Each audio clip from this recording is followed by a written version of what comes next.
Hi, I'm Ben. And I'm Josh. And this is the Bad at Magic podcast, a podcast about games, life, and other things. And welcome to episode 48. Ben, I have three very important questions for you. Go. All right. How well do you do in cold weather? I love cold weather. Next question. How much do you enjoy trail running? More than average. Okay. How do you feel about public nudity? Are these three questions related to each other? Well, answer the third one and maybe. I'm more comfortable with it than my theology allows. Okay. Well, according to the Urban Dictionary, a reputable source, if ever there was one, there is such a thing that is called the 48-degree experience. And this is when two platonic friends decide to do a naked trail run together. And apparently the reason 48 is involved is it is said that 48 degrees is the perfect ambient temperature to do naked trail running. So frequently when I reference the reputable source that is the Urban Dictionary, I find terminology like this that sounds like something someone just made up to amuse themselves that no one has ever actually done. I don't know. This one seems too grounded in reality for me because I was thinking about it. And you know what? If you're going to be outside running, you do want it to be a little brisk. Like ideally, if you're going to be working up a sweat, you want it to be a little chilly. And I think 48 degrees is probably chilly, but not something people would consider outrageously cold. Okay, but still naked trail running together. And apparently, I don't know why they have to specify it's platonic friends. Apparently, if you do naked trail running with your spouse, that's a different thing. That's not the 48-degree experience. What is that? The 47-degree experience? I don't know. I really don't. Okay. Well, if you can tell by the quality of my audio, I'm coming to you from my parents' closet in Utah. The most soundproofed room, presumably, that you could find there. Yeah, well, there's lots going on right now. My kids are watching Seven Brides for Seven Brothers in the main room.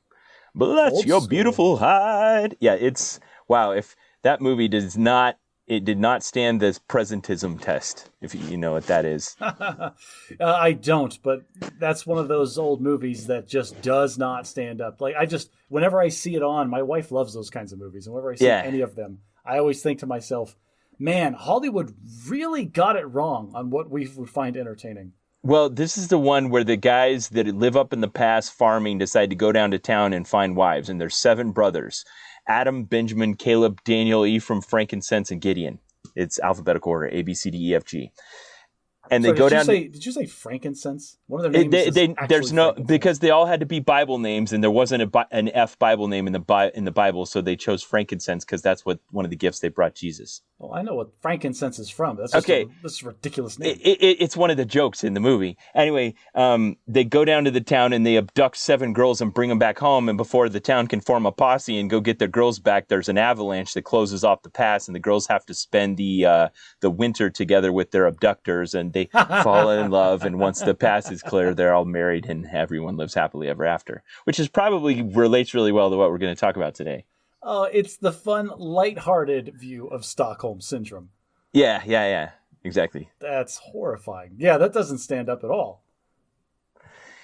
Yeah, not at all. So here I am in Utah. We drove across Nebraska and through Wyoming, and we got out here just in time for my son's wedding. Yes, and again, congratulations to the entire Rich family. I'm not going to say the whole Rich family. If you are a Rich that's not related to this Rich, then screw you. No congratulations for you. But for your little section of the Rich clan in Utah, congratulations. Yeah, thanks. So I've been a father-in-law for a week now. How's that treating you? Very well, yes. Okay. She's a lovely girl and a great addition to our family. I'm glad to have her. Excellent. Are we, I presume, do you want to talk about the ceremony and like the events, or is it all just a magnanimous blur to you? Let's postpone on that and do a few other things first. Okay. Did you have any follow-ups from last week, corrections, anything like that? Why, you're the one that does that work. Ben. I know. I didn't have any this time. I barely listen to the podcast. Like I just talk to you. I don't. No. I really don't have anything to follow up on. I always enjoy listening back to us, especially It is tough sometimes. I usually have to wait a couple of weeks. I don't like to listen to the episode that we just recorded like a couple of days later. I always give it like a month before I listen to it again because that's long enough to where if I think of something wittier that I should have said in the moment, I don't kick myself too hard for it. Oh, nice. That's a good plan. Okay, well then let's do some bad at parenting. Okay. Well, this is probably going to be short. I threw one up in here just because I realized that we have a house rule that I enforce, and I just realized that this is a rule. And I had to say those words. This is a rule. Stop breaking this rule. And that rule is no chanting. Is that a common phrase in your house? This is a rule? No, it's not. But this is one of those things that I have told my children no chanting so many times that I had to formalize it and say, all right, listen, this is now a rule. No chanting. Do you remember the genesis? What was the first thing they were chanting that made you decide to make a rule, no chanting? I don't. It wasn't the first thing. It was like the 18th thing. And so my kids just saw it on TV one time where it was like that comedic device where somebody starts saying the same thing over and over and everybody jumps in and they're all doing it together. And it's like this great hurrah moment sometimes. And they're fighting against authority, usually to try to drive their point home. And so my kids started trying to do that to me. And the first couple of times it was cute. And by the 5th or 6th time it was annoying. And by the 10th time, all right, that's it. No, you are not allowed to say the same phrase 3 times in a row. That's it. I require an example. Anything. Like we're sitting at dinner. It's like, oh, can we have dessert after dinner? It's like, well, maybe if you eat all your vegetables. Dessert. Like, no, that's not how this works. You will not sway me with peer pressure. Yeah, well, there's only 2 of them. Yeah, but all right, if you get 2 tiny children chanting random nonsense at you all the time, you would have a no chanting rule in your house too. So it works on the other one. Whatever one starts to chant, the other one joins in. Yeah, usually. Okay. Or the one will just keep it going forever because children love the sound of their own voice. And sometimes they discover like new, like quaint words and they just want to say it over and over. I don't know why, but that just never caught on with my kids. I have no idea why. So I don't know, like if they started doing that, if my wife and I would just laugh maniacally or what.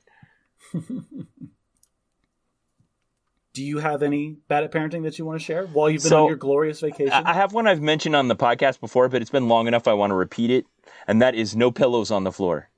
You've mentioned that on the podcast before, yes. It drives me insane. And I'll give my reasoning, and that is because the floor is a place where, we're not a no-shoes kind of house. So the floor is a place where your shoes that went outside and tread through whatever is outside and come inside, and it's on the floor. Even if you vacuum once a day and sweep regularly, there's still a little bit of everything on the floor. So if you take the pillow that you sleep on with your face all night and you put it on the floor, of course you pick it back up and put it on your bed, and now it's like putting your shoes on your face. Which is not ideal. But there's something about kids that just makes them want to have pillows on the floor. Like the floor may have carpet on it, but it could be softer. So what made you bring this back up this time? Was there an issue during the road trip out to Utah? Have they been putting pillows on the floor since you've been there? Are all your parents' pillows currently on the floor? Yes, and yes, but not really. It feels like it just has to be a house rule in my house. No pillows on the floor. I'd never heard that one before, but it became a house rule in my house. Just like I saw yours was no chanting, and that's never been a rule in my house, and I'd never heard someone say it before. So I was interested to hear your justification behind it.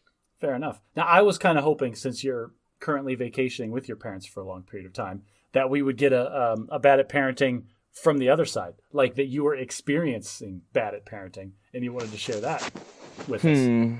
Well, okay, so the first time you're a parent at a wedding, you don't know what to do. Like, am I supposed to try to make a relationship with this other family that showed up that we're joining with, or are we just pleasant together for like one evening and then we wish each other well and never see each other again?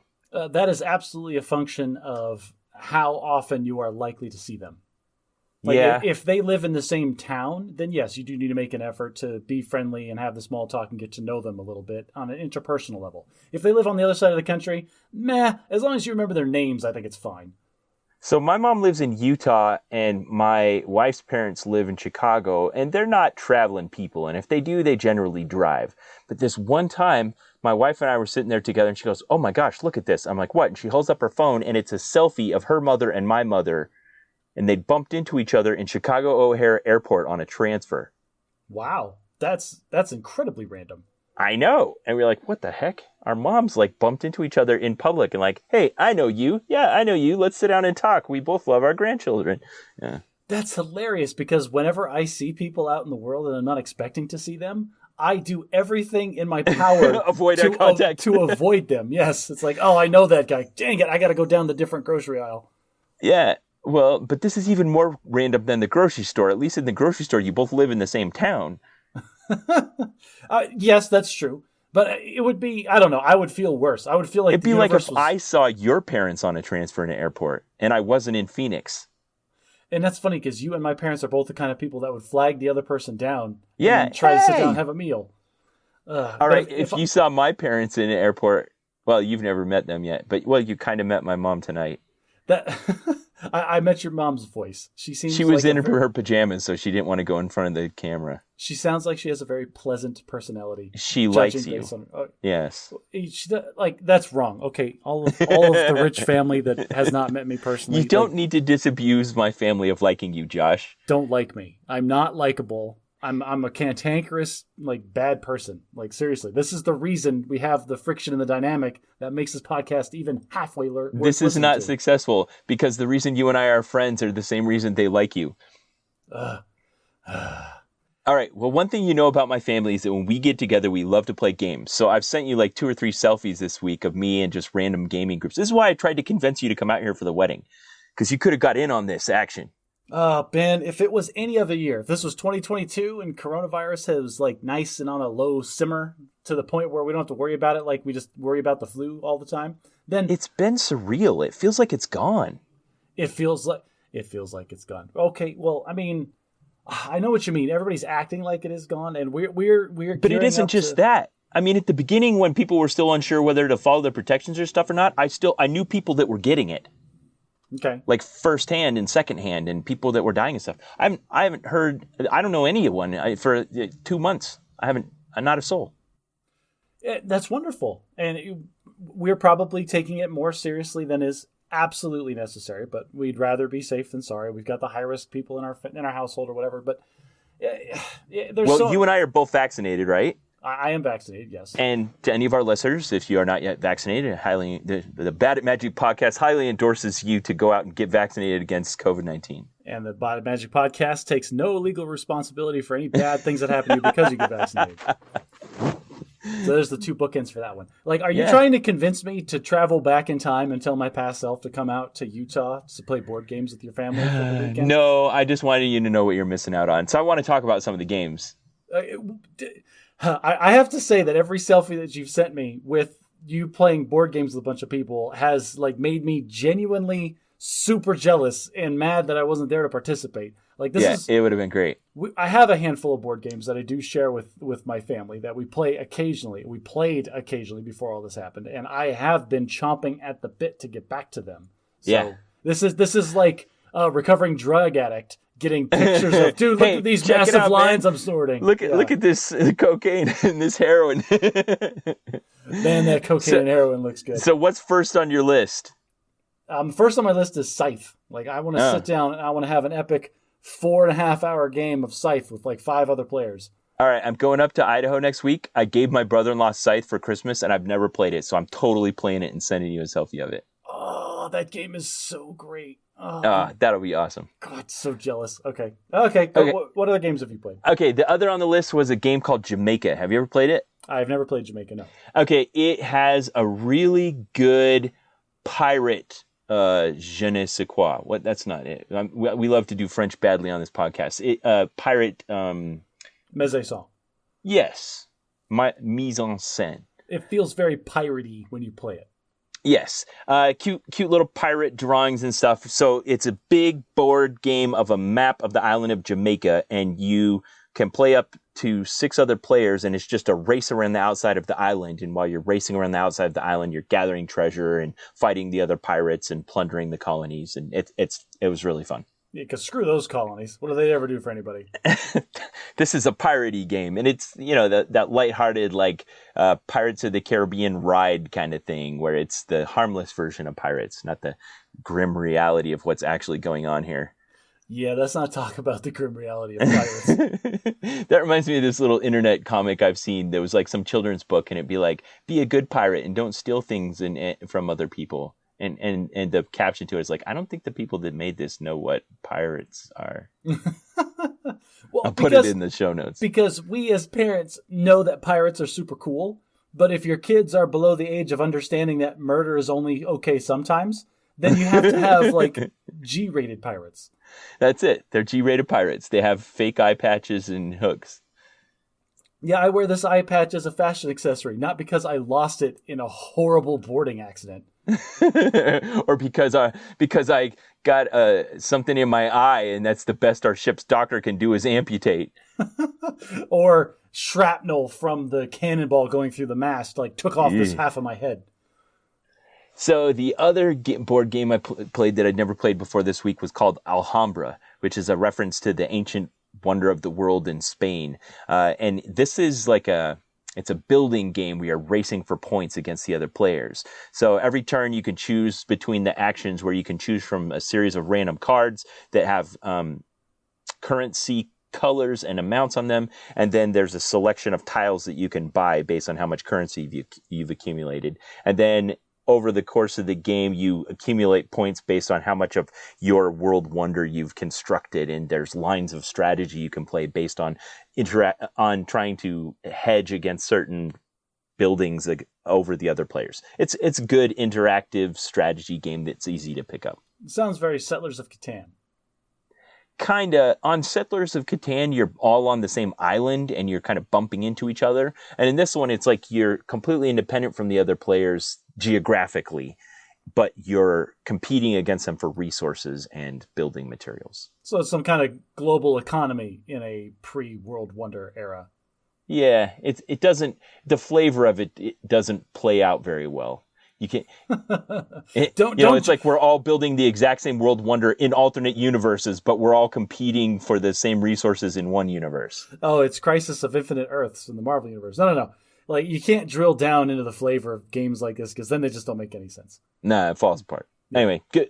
Those games are both fun. Jamaica, Alhambra, great. We also played a game of Point Salad, which is a classic. I really enjoy that one anytime I play it. A listener bought us a copy of Point Salad, I think a year ago now, and we've actually played a handful of games in the last few weeks. And every time I play that Point Salad game, I'm amazed at both its simplicity and its complexity. Yeah. It's great. So, has it taught your kids math? No, not really. It taught me humility when my daughter, who doesn't understand basic strategy, numbers, or math, blew me out of the water because, like, I just want all the cabbages. And she took every card that had a cabbage on it. We're like, oh, great, sweetie, you're doing wonderful. And she won. Killed all of us. It was ridiculous. Awesome. Yeah, I went by and my niece had her iPad out and she was using it to do the math because she couldn't do the math, but I think she won as well. I like that game because if you're really good at math, you can keep track of other people's points. That feels like a false path to go down. Like you think you understand what's going on, but then it just at the end, the randomness of it takes over. I don't think so. I feel like if you could really Rain Man that whole scenario, you could realize that, you know what, if I take this cabbage, I get 3 points, but if I take that beet, then my wife loses 6 points, and that's way more important. Yeah. Yeah, I guess if you could keep track of everybody's. So the other game I played a lot of this week was disc golf, and I'm really getting into it, Josh. I'm really getting into it. I must have done 12 rounds of disc golf this week, maybe 15. With like 18-hole courses? Yeah, and I've gone to every course that's in the immediate area here, and now I'm looking for more. Define the immediate area. 10-mile radius. So like 10 minutes? Yeah. You drive to these courses? 20 minutes, yeah. Oh, so you drive to the course and then you walk it. And now disc golf courses are, now from my understanding, like the same size as a normal golf course. So no, probably about half. Oh, okay. So, but there's still a decent amount of walking involved. Yeah. So you're getting your steps in while you're on vacation. Yeah, definitely. How many other rich members have you dragged along to go disc golfing with you? So when I got here, my nephew was just getting really into it, and he's 17, so I've taken him with me almost every time I go, and then we bring a random assortment of people with us in addition. So I brought my son and nephews from 3 different families, and my dad tonight, we brought him with us for a round. It's great. I highly recommend. 2 thumbs up. Okay, so just ballpark the percentage for me. How many people that went with you disc golfing were not volunteers? Like they were just conscripted into going disc golfing with you? Only one. Oh, just the one? Yeah, just the one. My youngest nephew, he's a twin. His brother was into it, and I think he got peer pressured into coming. And the whole time he's just going, I have no idea what's going on. I'm terrible at this. And how old was he? 12. That's at the age where it's floating between, oh, it's fine, you'll pick it up, and really, you need to knock it off. You're bringing everybody else down, you buzzkill. It's a great opportunity for our family in particular, I think, to just have a nice moment where we appreciate each other. Because I was impressed to see my other nephew and my son and my other nephew really encourage him. And I think by the end, he was feeling encouraged. I don't think he'll come again, but he didn't go away feeling terrible about himself. Of all of these games that you've been playing, disc golf, the board games, how much have you been winning? Like, how good at these games are you? I've definitely been improving at disc golf. On a learning curve, there's like the point where you're still, it's exponential. You go from just really horrible to horrible and then somewhat passable. This sounds like a really long explanation for you've been losing a lot, but please keep going. Well, what counts as losing in golf? The worse you are of it, the more you do. Which is, that's not what you, yeah. The better you are, that does make sense. I like that. I want to play more sports where the better I get at it, the less of it I do. But one nice thing about disc golf is the courses are almost always free, relatively uncrowded, and it moves fast enough that you can get on anytime. You don't got to like reserve a tee time like you do with real golf. And the equipment's relatively inexpensive and it's reusable. It's not like golf where you hit a ball into the water and you never see it again or off into the woods. They're big, they're colorful, they're easy to see. You only need like 3 or 4 discs and you can go out and have a good time. And they're only rarely ever eaten by alligators. And of course, I played a lot of Magic the last couple of weeks. Oh, I've been having a good time. Good. Yeah. Oh, yeah, you said you brought like a draft box or something for the family, right? Yeah, so we've been playing lots of crap. I can't remember the name of the set. Strixhaven. We've been playing. We've done Strixhaven Sealed. We've done a Strixhaven Draft. Having a great time with that. I haven't played any Strixhaven Standard, but I don't have enough cards for that. This is a golden opportunity. Like, this is never going to happen to me, but for you have enough people to actually do a draft, which means you really should just have a cube that you can carry around with you to events like this. And you don't have to keep my cube. I brought it with me. You have a cube? Ben, yeah. You have a cube? Yeah, I have a cube. You asked me for a list, and I haven't done it yet. I'm sorry. Oh, I'm having vague memories of this. I did demand you send me a full list so we could optimize it, and you refused to do so. All right, so for our listeners, there's lots of different ways to play Magic, even with casual players. One style of Magic you can play is what's called limited. And in a limited format, what you do is you have random products, usually in unopened packs, but it doesn't have to be unopened packs because those cost like $4 a piece.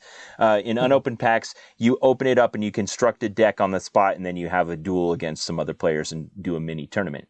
It's good because it's kind of an equalizer to begin with random product. Having more experience and knowing the sets better helps you a bit, but it's not as much of a unfair environment as constructed, where you can spend an unlimited amount to get all the best cards and practice your ideal strategy. Yeah, in constructed formats, it's very common to see Timmy 12-year-old show up for his very first ever tournament on Friday night with his $10 deck that he bought, opened up, and brought to the table, sit down across from somebody like, me, who has spent $300 and 4 weeks of his time optimizing every single slot in this deck, and I just crush him in 5 seconds. It's not fair to poor little 12-year-old Timmy. So yeah, we've been playing in person, a lot of Strixhaven. Love that set. Love the flavor of the Harry Potter college kind of theme thing. Has so many great cards like academic probation, cram session. Have you read any of the flavor text on these cards? Oh, I read all the flavor text. It's excellent. The flavor there. I was reading Combat Professor again today, and I love it. This creature who is all about combat. He's Combat Professor, and the flavor text is: can anyone tell me what this general did when he lost this battle? Anyone from the reading? This has nothing to do with the game, man. That's great. Yeah, so enjoying that. Also, Modern Horizons 2 recently came out. So that set's really impacted Modern. I've been playing Modern on Magic Online, and I've also done 2 limited Modern events. One was a draft, and one was sealed. I got my butt handed to me both times. The pros are out and prowling in that format. I felt like I just made like 1 or 2 suboptimal plays and just got destroyed. Well, I look at the spoilers and I watch the videos and the content from Modern Horizons 2. And because they're putting the product directly into an older format, so new players aren't going to be exposed to it, they decided that it was okay to have the world's most complicated cards ever. And like, oh yeah, that's fine. We'll just make a giant pile of super complicated cards and they'll figure it out. It'll be no problem. So you have all of these cards that by themselves are insanely complex. Yeah, there's madness, there's graveyard interaction, there's life gain, there's exile, there's all kinds of stuff going on. Well, there's like every keyword flavor, like every single mechanical keyword that has existed, I think, is in this set. Yeah, listeners, if you're thinking about starting Magic, don't start with Modern Horizons 2. No, it'll terrify you away from the game forever. Yeah.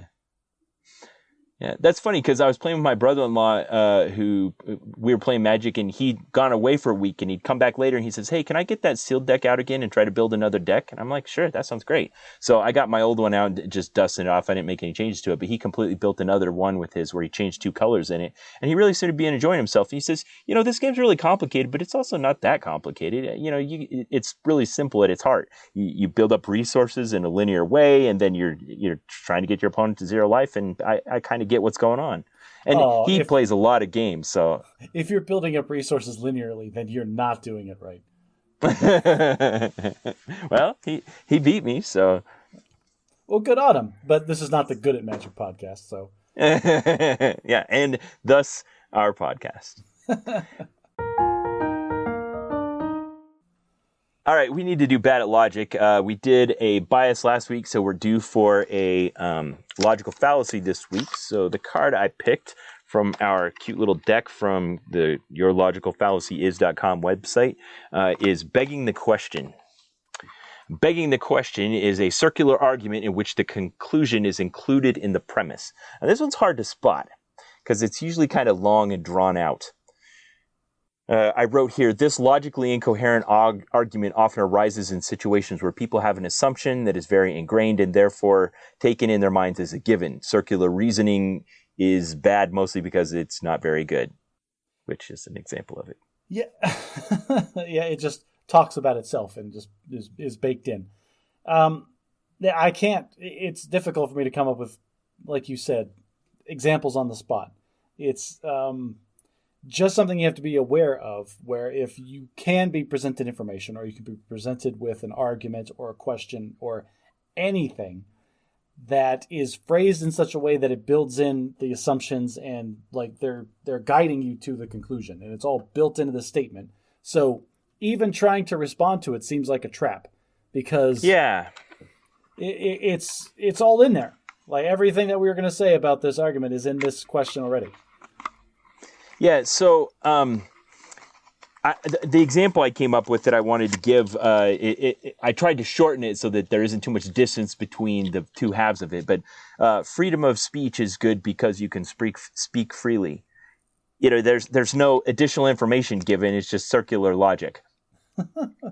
But the Wikipedia article says, begging the question is not considered a formal fallacy, an argument that's defective because it uses an incorrect deductive step. Rather, it's a type of informal fallacy that is logically valid but unpersuasive in that it fails to prove anything other than what is already assumed. I see. Which is the main point. Yeah, it's just one of those tricks that if you don't recognize it when it's thrown at you, it might sound good as a sound bite. Right. Sounds like you're proving something, but really you're just circling back on the assumption you've already made. Huh. Is this kind of the thing that I do when I ask my kids rhetorical questions? Like, give me an example. Okay, so there's 2 parts to this one. Did you hit your sister? And then the follow-up question to that is, do you think good people hit their sisters? Yes, exactly. Good job begging the question. Yeah, I don't think there's any... I built that trap specifically because there's no good way to answer that. No, there's not. I don't hate my sister, I think. I'm wondering if that's true or not. If I can trap my children inside of their own minds in a little maze of good behavior that they can't find their way out of, I have succeeded as a parent. I feel like more often than not, you're trying to convince us why it's good to use bad logic. That's true. I'm defending this one again, aren't I? Yeah. All right. Well, we'll keep our eyes peeled for examples of begging the question. Yeah, we're gonna have to. And every time we talk about this, I'm becoming more and more concerned that I'm over here feeling like I'm part of the solution, educating the masses about these different things, and I'm realizing more and more that I'm part of the problem. Like I'm the guy that's out here doing these things to people. Am I really helping everyone, or am I just turning them on to my own tricks? I feel like I should say something encouraging, but this is all self-evaluation you're doing. I was really begging the question. There is no good answer to what I was saying. It's time. Yeah, no, go ahead. I was just going to say, like, if you say yes, like, yeah, you're just turning people onto your own tricks. You're admitting that I'm a bad person for using these fallacies in the first place. If you say no, then I am the righteous person that I think that I am. And yeah, it doesn't go anywhere.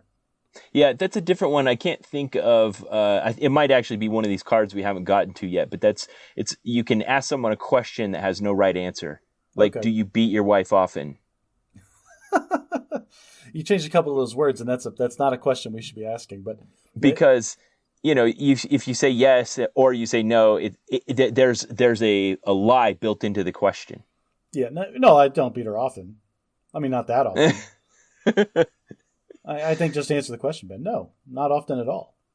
The best example I saw of that was in the Netflix special called the Chicago 12, Chicago 13. I can't remember. It's a number. It's about the the riots that happened at the Democratic National Convention back in the late 60s, where it was just a lot of different groups that were in opposition to the war at Vietnam, all converged on Chicago right at the time of their presidential political convention, and the politicians in Chicago were determined to avoid the controversy by keeping the protesters as far away from the convention as possible, and it caused a clash between the protesters and the police, and a bunch of people ended up getting hurt. There was some violence, and a bunch of the leaders got arrested, and they tried them all together all at once, and they made a movie about it on Netflix, and it's excellent. I recommend it. And there's a scene where somebody asks one of the Chicago 12 a question just like that, and he goes, "Man, you phrased that question in the form of a lie." And I was like, yeah, you call them out for their logical fallacies, you hippie. Good on you, hippies.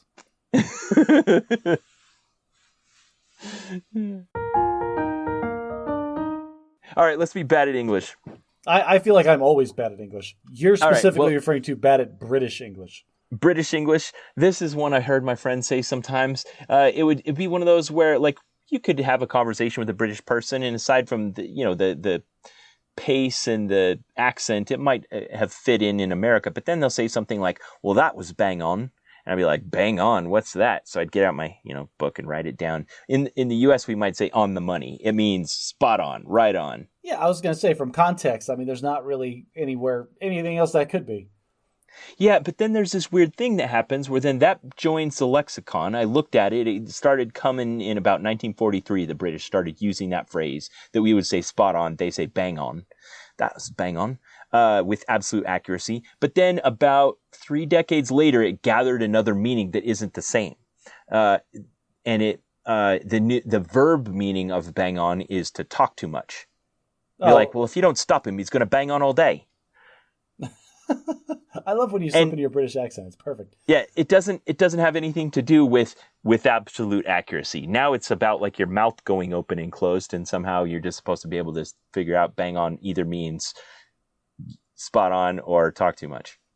Well, I'm going to give the British a pass on this one. I'm not going to get on their case because we have a lot of things like that too. Like just think about how useful the word cool is, and how just that's in every part of our language. Yeah, and like in Canada and Australia, do that thing where they, or in the Midwest United States, where they say yeah, no, yeah, or no, yeah, no. That's a thing? And yeah, no, yeah is an affirmative, and no, yeah, no is a negative.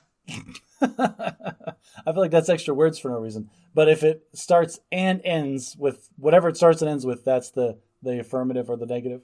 Right, but you can cut off the third one and it still retains a meaning. Like, no, yeah, it means yes, and yeah, no means no. But Okay, that I can see, because there is the first one, like if you're saying yeah, no, that is yeah, I acknowledge and comprehend what you're saying, and no, that is my response to your question, your inquiry. right. Well, yeah, but I don't want to bang on about this one too much. Oh, he got me. But don't.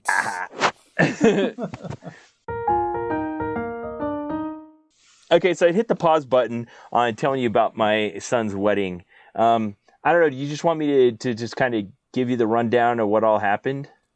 Do you want to do chronologically? You want to hit the high points and the low points?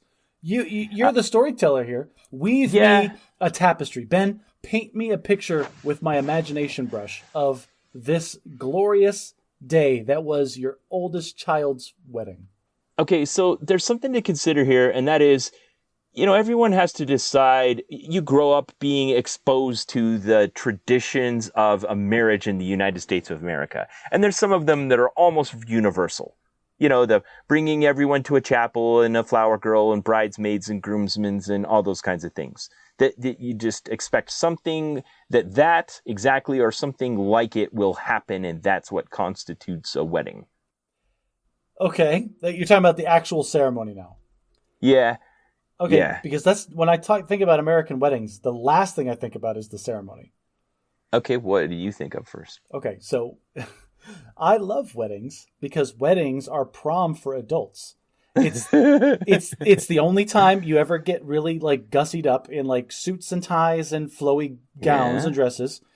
You're gonna have this kick-ass party at the end of it. There's gonna be loud music and a DJ going nuts doing all of the stupid crazy dances that you want to do. You do the electric slide, no one cares, everybody's jumping in. You do the chicken dance, nobody cares, everybody's jumping in.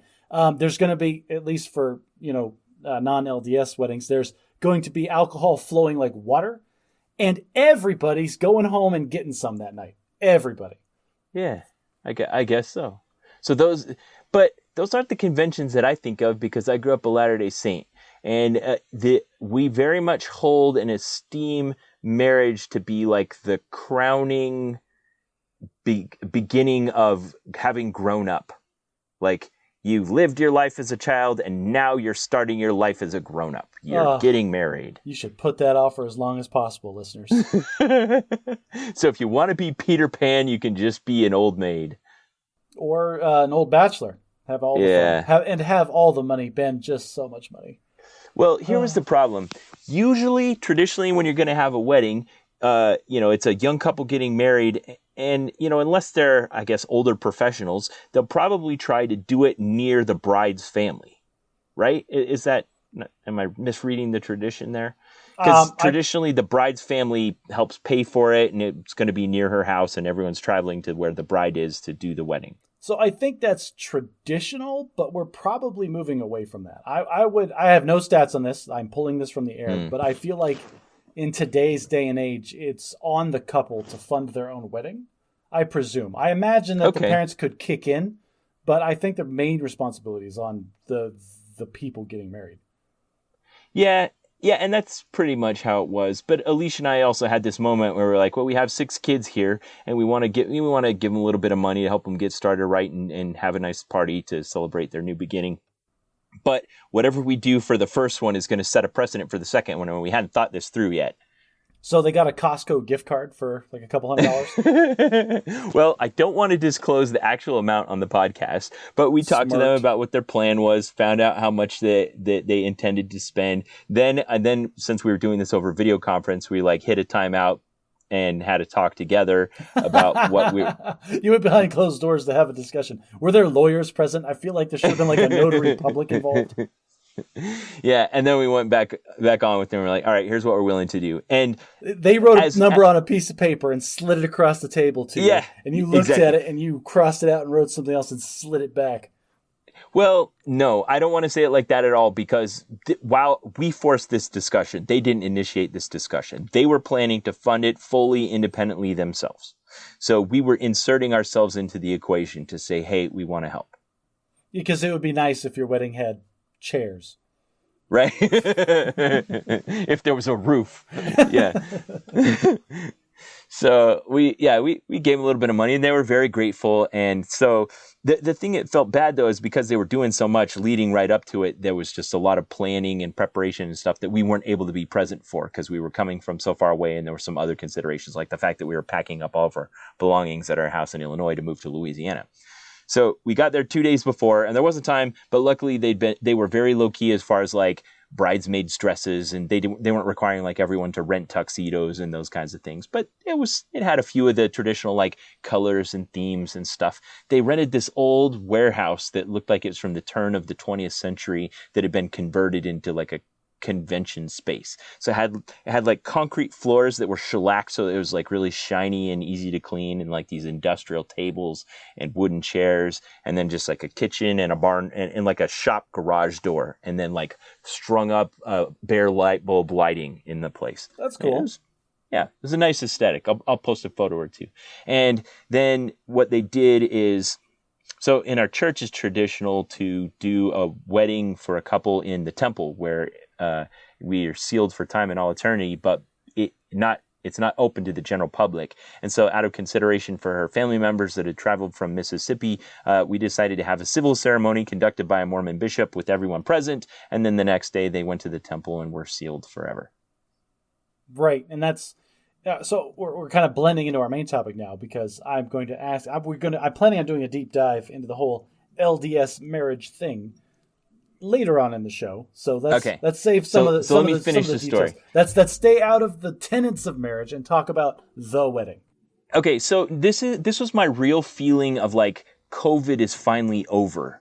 Like we had a party where everyone was invited and there wasn't really any considerations about how many people could be there or maintaining social distancing or whether or not people were wearing a mask. It's just like everyone showed up. No one had a mask on. We filled the place up. Everyone hugged and shook hands and talked and stuff. And it was like COVID never happened.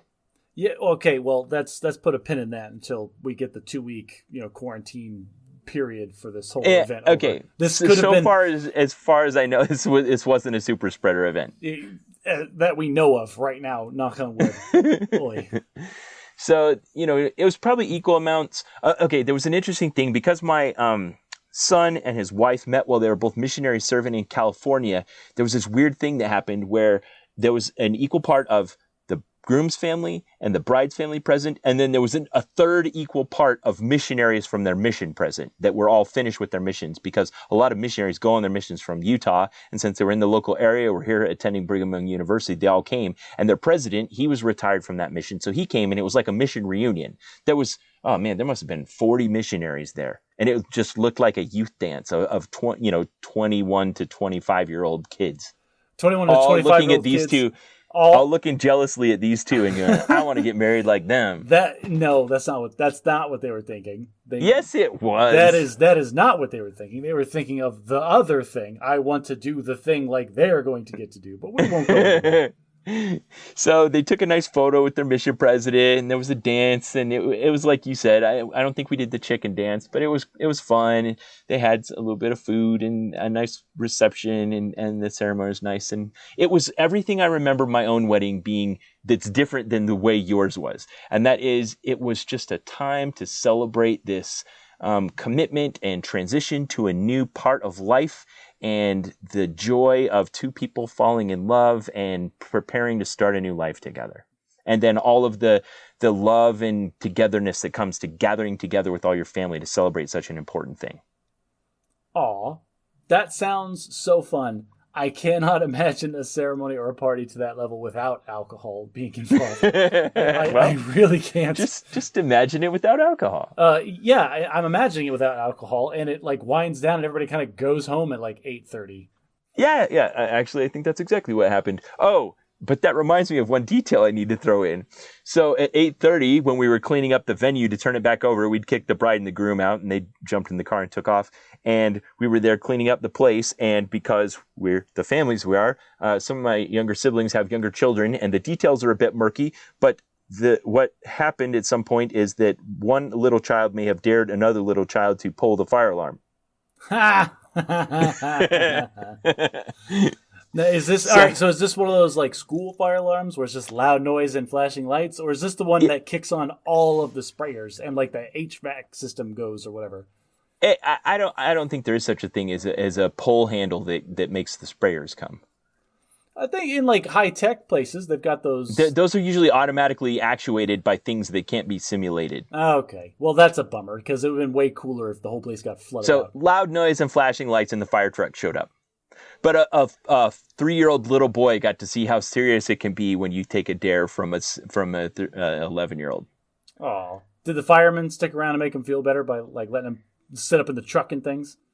No. The grown-ups involved were pretty keen on not letting it be fun. Okay, well that's I get it and I get that. Like as a parent, I would want my kid to take this very seriously. This is not something that you ever do. As like an uncle or a bystanding adult, I'd be like, "Hey, put the kid up on the ladder. Cool. Let the kid climb the ladder. That'd be great." Yeah, I got to learn how to disarm a main facility fire alarm system. Why, Ben? Do you insert yourselves into such weird situations like that? Because the hosts weren't present. We just rented the building, but they weren't there watching us use it. They're like, "Here, run this checklist and text me when you're done." I'm like, "Hey, the building's turned over and the fire department's on the way." Yeah, that's when you peace out. It's like, so just go ahead later. And keep our deposit. Bye. Yeah, it only took a minute. It was easy enough. My brother and I teamed up, knocked it out. It was a good time. Such a weird person. All right, that's cool. And so then you're just enjoying the before and after stuff now then. You're still in Utah with all the family. You're all still hanging out, it seems like. Yeah, so we have a family reunion down in southern Utah where it's warm and near a pool that we're going to go to at the end of the month. And there just wasn't time to come out here, bring everybody out here and then go back home and then come out again. So we're just hanging out. So I've been out here. I've been hiking. I've been playing disc golf. I've been today we spent all day at the pool. The day before we went to these beautiful gardens. It's great, lovely. Just feel like we're having a good life, low budget vacation. Just out there in Utah, living your best life, huh? Yeah, spending time with all the people I love, and working on my marriage, those kinds of things. I'm imagining like that internet comic where you see the guy having fun. It's like, I'm having a great time, and you see the progressively larger people like in the background behind him that are ready to beat him up as soon as he turns around. Yeah, I know which one you're talking about. Yeah. They're holding sticks like they're pounding clubs into their palms. Yeah, exactly. And like the first tier is like having to move, and the next one is Louisiana, and the one above that is Nuclear Strategic Command. Not to be a downer, but there you go. I'm probably just clueless about the whole thing. Like I should be worrying more about those things than I actually am, because my wife is doing all the worrying for both of us right now. She's like, "Come in here and help me draw out this floor plan for our new house that we just put a deposit on." I'm like, "I'll worry about that when we get there." Did you actually buy a house this time? Because no. I think you've been living on base usually, haven't you? Yeah, we lived off base for this one. We haven't lived on base in 12 years. Oh, well, that tells you how out of touch I am. So yeah, so we rented a house in Illinois, and we thought we might have to buy in Louisiana, but we found a rental that's within our budget, and yeah. So she's trying to decide in advance, like she always does, where she's going to put all the furniture and which kids are going to be in what bedrooms and stuff. And I guess I just love and trust her so much that I just try to not get involved in that. Translation: I'm just going to let her do all that work and then implement her plan when she decides on it. Right. Yeah. I might have. Does it have a wraparound porch? No, sorry. We did not get a Southern Colonial with a wraparound porch, but we looked at a few. Yeah, and they're there for the taking. I know. And you should have got one, because how lovely would that be? Well, the thing about getting a wraparound porch is you also have to get the house that comes from that era, and they frequently aren't renovated to modern standards. So we got a newer build that didn't have that, but it has a good size area for the washer and dryer. Well, which is also an important consideration when you're washing what I can only presume to be a circus load of clothes every day. Yeah, definitely a big consideration. We got a super high capacity washer and dryer, and that thing is awesome. Nice. Well, if there were a whole category of things in my life that I just never regret spending too much money on, it's cleaning appliances. I own a commercial rug doctor, top of the line washer and dryer, super great vacuum cleaner, and I never feel like I spend too much money on those things. I'm like, oh, clean. So we're going down a rabbit hole and a tangent here, but my wife and I recently purchased a new washer and dryer.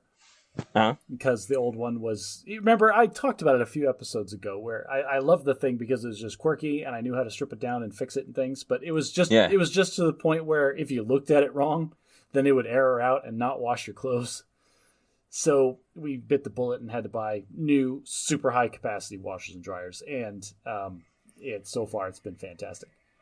Yeah, exactly. Don't regret. We were both sitting there like, oh, these washer and dryers are so expensive. And then we remembered, like, wait a minute, when did we buy those washers and dryers? Oh, 12 years ago? Well, okay, I guess if this is going to, like, if we take the expense of this thing and divide it by 12 years, or however many loads of laundry is going to go through it, that's probably a minuscule expense.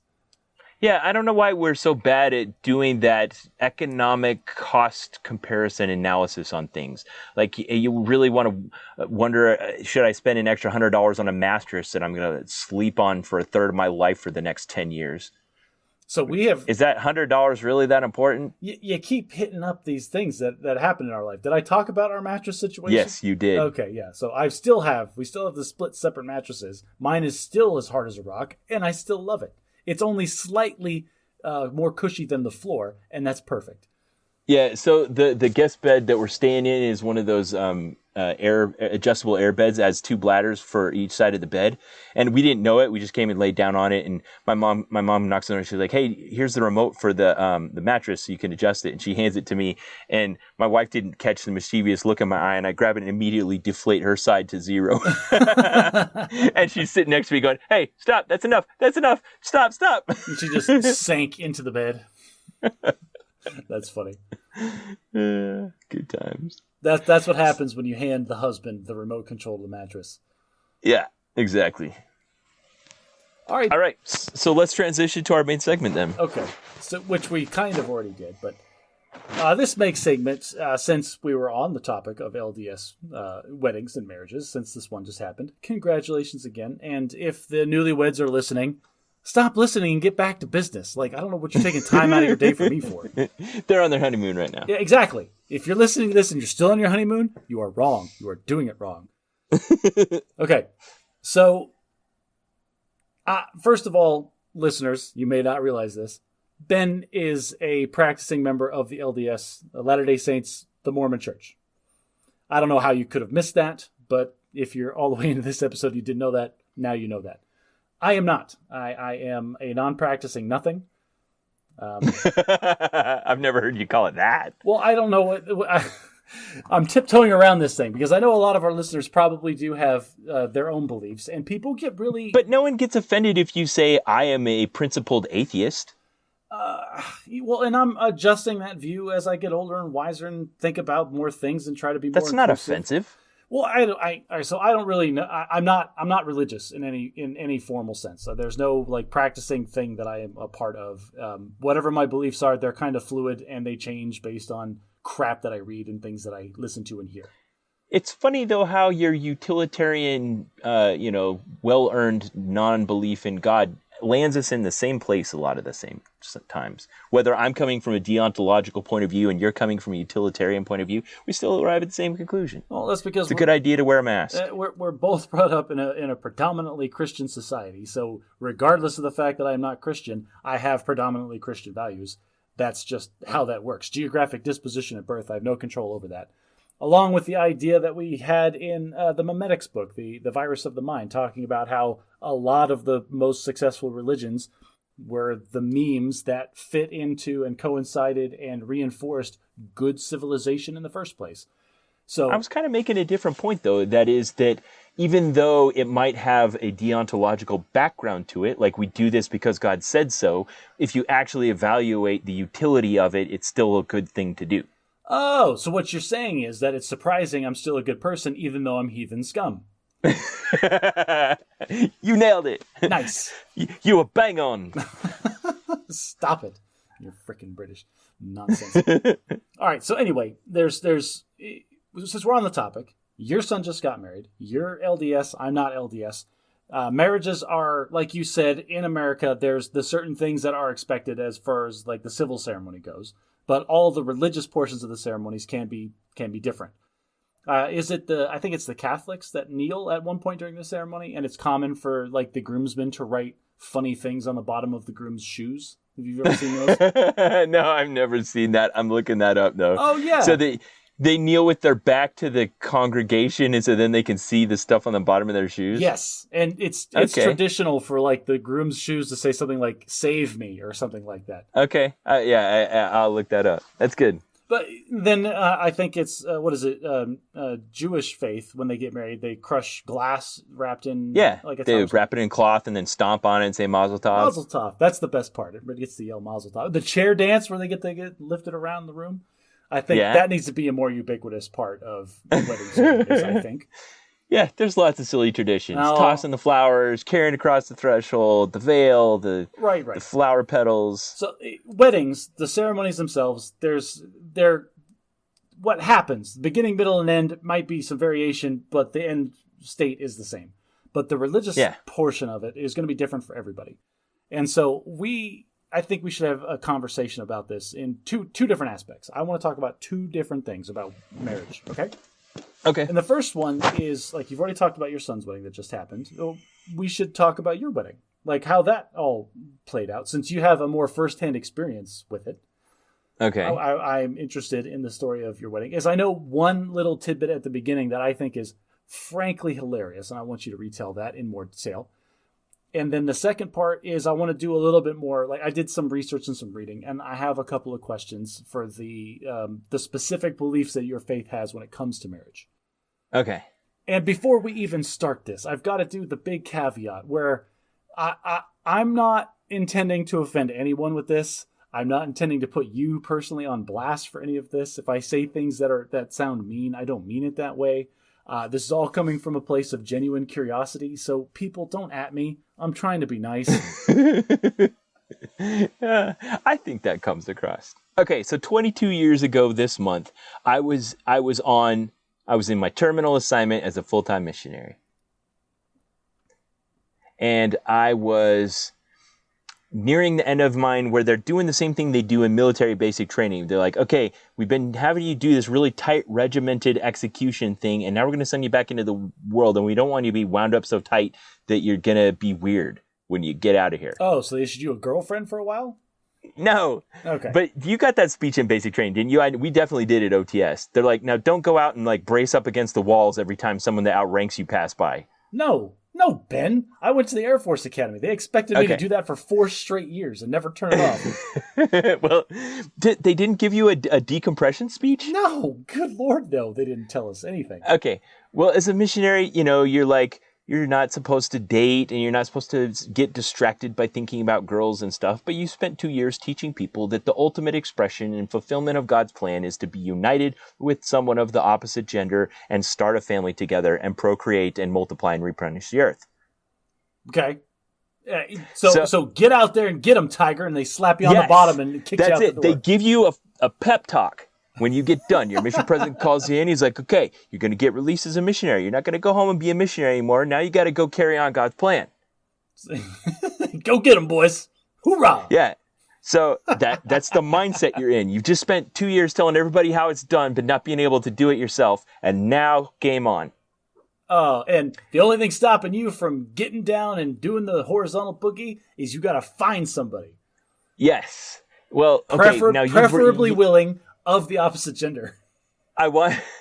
Yes, preferably opposite gender. I want to parse what you just said, and that is the tension between your raging hormones that are from God as well, and the religious side of it. And it's a tremendous tension. If you grow up under the deontology that you are sinful if you have sexual intercourse outside the bonds of marriage, but you're feeling just the powerful urges that jump on your back like a monster, and then you got to wait until you get married in order to fulfill this, but once you get married, it's okay. The only logical conclusion of that is, I need to hurry up and get married. Or, from an outsider's perspective, this whole thing could be begging the question. Haha, reference. Yeah. If, like you said, God is responsible for these raging hormones in your system, he very well could have set it up so where if you weren't married to somebody of the opposite gender and you had sex out of wedlock, it could be painful. Like, it could be actively bad for you, but it isn't. It's still probably the best thing ever, that my hypothesis is men chasing women has driven all decisions that have ever been made from the beginning of time, period. I will not dispute this hypothesis. Okay, so yeah, there's all of that. So I was released as a missionary in July of 1998, and leading up to my mission before I turned 19 years old, I didn't ever really have a steady girlfriend because I was very much raised and steeped in the Church of Jesus Christ of Latter-day Saints tradition that, like, up till now, you're kind of practicing, but you're not playing for keeps because you're going to go be a missionary. And when you go be a missionary, you can't be married, you can't have a family. It's the same as the academy. In order to go do that, you really need to be able to dedicate yourself to it, so you can't have any dependents. If you have any dependents, you can't be a missionary. So we're not going to play for keeps yet. You're too young. You're getting ready. You're not going to do that. When you turn 19, you go for 2 years, come back, game on. So when I got back and I was 21, I was like, all right, game on. So I started dating. My first or second date, my second date, I'll save my first for another time. My second date after I got back was a Swedish foreign exchange student. That is the worst decision you could make, or the best, like, because she was probably like down, ready to boogie. She was blonde and gorgeous and so wrong for me. So I took her on one date. I was like, well, that was such a bad idea. But anyway, we had a good time. We dressed up fancy and went down to Chicago and had a night on the town, and I took her home and said a respectful good night. I think I may have hugged her maybe, and that was it. I was like, no. So then I went back to dating like hardcore like members of the church. So I dated this one girl that was you're moving on too fast before I can make my funny comments. All right, go ahead. Did you almost get date raped by a Swedish foreign exchange student? No, I think she knew early on what she was in for. If she didn't, she figured it out as the evening went on. That she didn't need to worry about me. I was opening doors for her and dropping her off at the doorstep. Oh, yeah. Very nice. Okay, sorry, I didn't mean to interrupt. Please go on. It's okay. So I dated another girl that was a returned missionary herself, and which is less common because at the time they made girls wait an additional 2 years before they go on missions. Now it's less than that. But older gal then. Yeah, so she was older, and I went to pick her up at her apartment. She invited me in, and she was ironing her blue jeans. And I had this moment where I kind of stared off into the middle distance and pondered if I really thought I could have a good life with the kind of woman who irons her blue jeans. And I decided that wasn't a good idea. Are you? Wow. Okay. I feel like an episode of Seinfeld here. Like, you're George and I'm Jerry. George, she was ironing her blue jeans. There are so many jokes in my head that they're all getting stuck in the door jamb because they're all trying to rush through at the same time. But like a 19-year-old kid making a decision that's going to impact the rest 21. of his life. Oh, okay, sorry. A 21-year-old kid making a decision that yes, this is an important long-term decision, but ultimately it boils down to, am I going to get down with this lady in the next like foreseeable future? And like you're making a decision based on the blue jeans being ironed. Okay, you're giving me a hard time about it, but isn't that a red flag to you? Or would you just be like, that's fine, she's hot? Did you ask her why she was married? Did you inspect the rest of her house? What other weird, excuse me? It was immaculate. This is just a thing. This is just the little vignette that delivers the entirety of the person, I think, in a nutshell. This sounds like exactly what you want, because you've mentioned before, you like it when, you come home and the house is spick and span. Like, this was the perfect opportunity. Let me take 60 seconds to give you one of the profound life lessons I've learned in the last 20 years. And that is, sometimes the thing that you want the most is paired inseparably to something else you don't necessarily like. Ooh. In the context of marriage and lifelong commitment, that's a rough realization. And Alicia, my wife, has this quality of being very Ben, carefree that is paired to being a little bit messy and cluttery in her personal life. Oh man, tread carefully here, Ben. But I've learned how profoundly I had to think that those two things couldn't. I thought I could get both, but I didn't like the girl that ironed her blue jeans. She was too anal retentive. It was annoying. Okay, let's call her Betty. How did you you had decided in the first 10 seconds of seeing Betty on that date that you were done with her? Did you just like turn around and walk out like, you know what? I'm calling an audible. We had a nice pleasant evening. So that's another category you get as a missionary. You can spend an evening with anyone that could just be cursing you out to your face and just be pleasant and polite and have a nice evening and say goodbye and go away and forget all about it and not hold a grudge and not start a row. It's just, you just move on. That is actually a really good skill that I wish I had. Because there are people to this day that I still want dead for looking at me wrong. For an unpleasant evening? Why you? Like, I will never forget that unpleasant evening. Yeah, so maybe a week after that or sometime about that time frame, I was at church with my parents. And while I was gone, okay, I got to tell a side story about this. So when you're a Latter-day Saint missionary, there's this tradition, very much, there's a whole set of traditions that go along with being a missionary. They're a lot like marriage, but are exclusive to the church. Before you go, they make a big deal out of announcing your location because you receive a letter from the prophet that tells you where you're going and you don't know. So some people do a big production where they gather all their family around. Now they do like Zoom conferences or webcasts or something. Everyone gathers around and they open it up and read it out loud and everyone cheers no matter where, even if you're going to Wisconsin and or if you're going to Indonesia, whatever. Everyone cheers and it's a big deal. Well, another one of the traditions associated with it is when you return from your mission, everyone meets you at the airport. Now, pre-September 11th, which it was for me, they could come all the way to the gate and they would bring balloons and a sign, and your girlfriend that waited for you for 2 years would be there dressed in her cutest dress or whatever. And everyone was waiting and you'd come off the airplane and say, hooray, welcome home, Elder Rich, and stuff. Here's the girlfriend, and just throw her at you.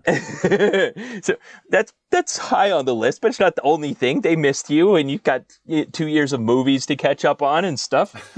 It's the only thing on the list. So I didn't have my heart set on that, but it was definitely on my list of things to expect. So I fly into Chicago airport and I step off the airplane and I walk out the gate and nothing. Oh, nobody showed up to pick you up at the airport? And when I say nothing, I mean there was not even anyone there to pick me up. They forget about you? This was pre-cell phones. You know, this is like when you'd have to go to a payphone and call someone. And then as I step off the plane and not even my family's there, let alone my friends or anyone from the local congregation or anything like that, I realized they moved to a new house while I was gone that I've never been to, and I don't even know where it is. Was it in the right state? Like, were you at the right airport? Did they move to Kansas and you flew into Chicago? I'm like, oh crap, what do I do? Like, no one's even here. I can't call them and I don't know where to go. So I was like, oh, well, I guess I'll go get my luggage. So I went and I was waiting at the luggage carousel and they showed up and they got stuck in traffic. So I got to move on. And that's typical of my life. Sometimes, you know, the pomp and circumstance you expect doesn't happen, but you still have your milestone. We did it. We found you're bad at parenting. Like, this is your parents' bad at parenting. They didn't show up on time for you returning from your mission. Yeah, and I guess so. I was sad and disappointed and at the luggage carousel kind of kicking the dirt like, oh, everybody else got a big surprise. No, I just spent 2 years telling people to forgive others. If I held a grudge over that, I'd be somewhat of a hypocrite. All the other missions got a big banner, a party, and a new girlfriend when they got to the airport, and I didn't get anything. I didn't even get a ride home. So because my parents moved to a new house, they were also in a new congregation, which happened that even though they moved only like 10 miles away from where we lived before, it was a completely different area. And their new congregation included the university, the Northern Illinois University. So any Latter-day Saint students that were attending that university attended our family congregation. So it's kind of a mixture of students and families. So a very target-rich environment for a single young man. Yeah, well, I guess that I don't know if that was necessarily on my mind, if it wasn't on my mind every waking moment. So I went to church and they're like, okay, after the first meeting where we're all together in the chapel, then we'll divide up into age groups and all of the unmarried people of marrying age are going to this one room together. So I was like, okay. What? Wait.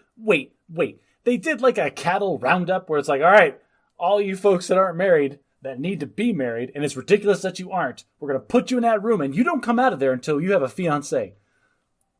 Yes. This is both awesome and terrifying. But okay, go on. So I go into that room, and you sit down. It's a 12 by 12 room with a ring of chairs around the outside. And I sit down, and everybody's taking their places, and I'm just doing the casual scan in the room. These are a bunch of people I'm going to get to know. We'll have activities together. We'll go play frisbee in the park, or go have s'mores night on Monday, or whatever. That's what you're thinking the whole time. Sure. These are all things that happen. And then my wife appears in the doorway. She wasn't my wife at the time, obviously.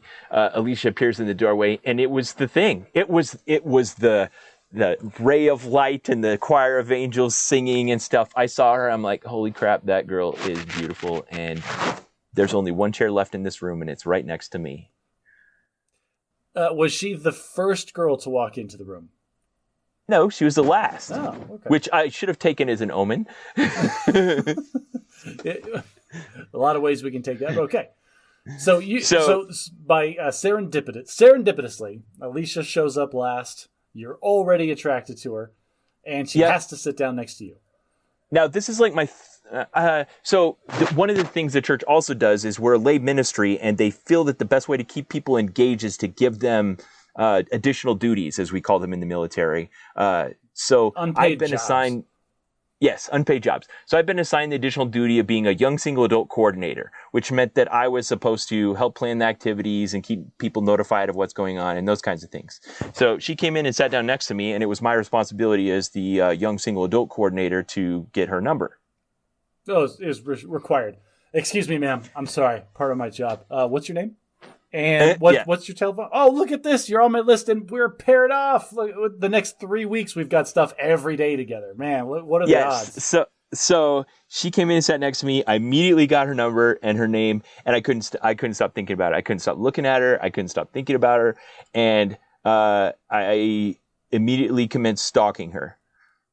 This is the part of the story that I am somewhat familiar with that I want to hear again, because I love the fact that you committed a low-level felony to nature. Please continue. So because I had her contact information, I was able to find out which dormitory she was in at the university, and I didn't have anything going on that afternoon. And so after church got out, I went over to the dormitories where she was staying, and I called her up. And I was like, hey, you want to go for a walk sometime and we could spend some time together? And she's like, sure, maybe. And I'm like, well, how about right now? Because unbeknownst to you, I found your address and followed you to your house. And she was like, well, yeah, I guess. I said, okay, I'm already here. And she's like, oh, okay. So she came out and we went for a walk together. Alicia, you should have got a restraining order against him. This man followed you out of the blue. You didn't tell him where you lived, and he just showed up there. Like, this is red flags, Ben. This is you ironing your jeans. Like, this is not okay behavior. Yeah. Okay, I want to take your side for a minute and agree with you wholeheartedly. And I want to say that there's things sometimes that happen that otherwise in other contexts would be really terrible red flags that just get offset by some things. And you get a lot of social currency in the church by being a clean-cut, clean-shaven returned missionary. Just like you can be an officer pretty much for free as long as you have a college degree, even if it's from Embry-Riddle. Okay. So just... you're kind of leaning on that. You're going to get some slack from, like, there is some social credits, some social credentials that you have that, like, I'm not a horrible, terrible person. I'm not just some random schmo that showed up. I at least showed that I could finish a 2-year mission honorably discharged. Okay, that's fair. I still assert that what you did is now a crime. Like, this is 100% justifiable to get, like, if you did nothing else, Ben, if she said no and went to a judge in this day and age, she would get a restraining order, no questions asked. Yeah, of course. Agreed. So if there's a fairy tale where there's love at first sight and it's two-sided, I don't know if this is it. I don't want to, put any feelings into her mind and heart, but she just wasn't ready to rearrange her life for me yet. And I was, because I was just positioned for it. She was there. She was going to college. She had her extracurriculars. She was, studying, that kind of stuff. I'm not in college right now. I'm looking for a job. She had her whole life ahead of her. And like she walked in the door and you saw like your whole future laid out in front of you. She walked in the door, saw you and thought, oh, look at this schmuck. Look at this low life that got stuck with this job. Trying to get my number. So I asked her on a date when we were out on that walk, and she's like, I'm kind of busy. I was like, I was trying to be understanding. I was like, okay, well, maybe I'll see you at like the next activity or something like that. So the next activity rolls. Oh, no. Oh, she did the thing where she lets you down easy, lets you know explicitly that she was not interested in you, and you kept showing up in her life. Okay, this is an example right now what's happening of if I let you say this, she's going to get mad at me later for not correcting the record. So here's the actual truth. She was busy. Okay? If she was on this podcast right now, she would say, Josh, I was actually busy. Well, of course she has I know to say that. when you're in love with someone, you make time and that kind of stuff. But we had just met, and she was like, "I'm busy," and it wasn't like the shooting me down busy. She was actually busy. She was on the speech team every other weekend. They traveled to another university for a forensics tournament. She had to study for that when she wasn't in class, and studying for another class, and she had a full class load. She was actually busy. I'm not gonna tear down this idea that you have in your mind, but I could try, but I'm not going to. So go ahead, continue. But the lies we tell ourselves in society are that we like to be able to disguise letting someone down gently as the actual thing. So when you actually get the actual thing, it's hard to tell the difference. If this is, you know what I'm saying? If this was a made-for-TV movie, like I can see, like one of you, either you or Alicia, like on a deathbed, like with the beeps going. It's like, honey, we've had such a great and wonderful life together. Yes, it's been tremendous. There's just one thing I have to tell you. What's that? I wasn't actually busy. Blah, and then flatline. Good thing she can't get rid of me by dying. Okay, so that's later. Yeah, we'll talk about that too. So she was busy, and I'd see her, on Sundays at church or on Mondays when we had the young single adult activities, or during the weeks if there was a dance or something like that. And over the next 4 to 6 weeks, I can't remember. And every time I'd see her, I'd ask her on a date. I'd be like, hey, I got something coming up, or I'm going to Six Flags, you want to go, or, whatever. And I'd ask her on a date. And every time it was, I'm busy. I can't remember the exact number. I want to say it was 4, maybe 5 times she shot me down. That's just so bad. That's so bad, Ben. But it wasn't, I didn't show up at her apartment again and ask her on a walk. It was just, we happened to be at the same place. She came voluntarily. I came voluntarily. I saw her there. I asked her out again. And she may have said something to the effect of, I can't this week, but don't stop asking me. Maybe. I don't know. Okay. So if she didn't say that, that's the message I was getting. All right, you need to make the case that you're not a psychopath stalker to me. Like, were you pursuing other ladies at the same time? Or yes, I dated Jean's girl during this period. Okay. And it clearly you have in your mind somewhere that while she was turning you down, she wasn't doing it hard enough that you thought that she wasn't interested. Agreed. Okay. However, I maintain to this day that the time she actually agreed to go on a date with me was the time I was not going to ask her anymore. I was going to be like, okay, maybe she is actually just blowing me off and I'm not getting the message. So I'll ask her one more time and then I'll move on. And that evening was magical. And the rest is history. So from that time, 6 kids from that 20-something years later. From that time that she agreed to date me until the time we were married was 4 months. Whoa. Oh, yeah, this is something that always, earlier today I was thinking about this and I was like, it's something like 6 months. And then you had to remind me again, it was 4. 4 months. We dated for 2 months. We were engaged for 2 months, and then we were married for time and all eternity. And it's been 22 years. We're about to celebrate our 22nd anniversary. Now, I want to point out that there was a lot of circumstances why the engagement was so short. Well, why? You don't have to. You just. It sounds like when you say it like that, it sounds like you're trying to defend your craziness. Ben, anybody that's listening halfway to this podcast right now knows you're crazy. And crazy for Alicia and just a little normal crazy. But there's who cares? 4 months is fine. You don't have to justify it to me. You guys have been happily married forever. That's I personally am chalking it up to raging hormones and probably schedule conflicts.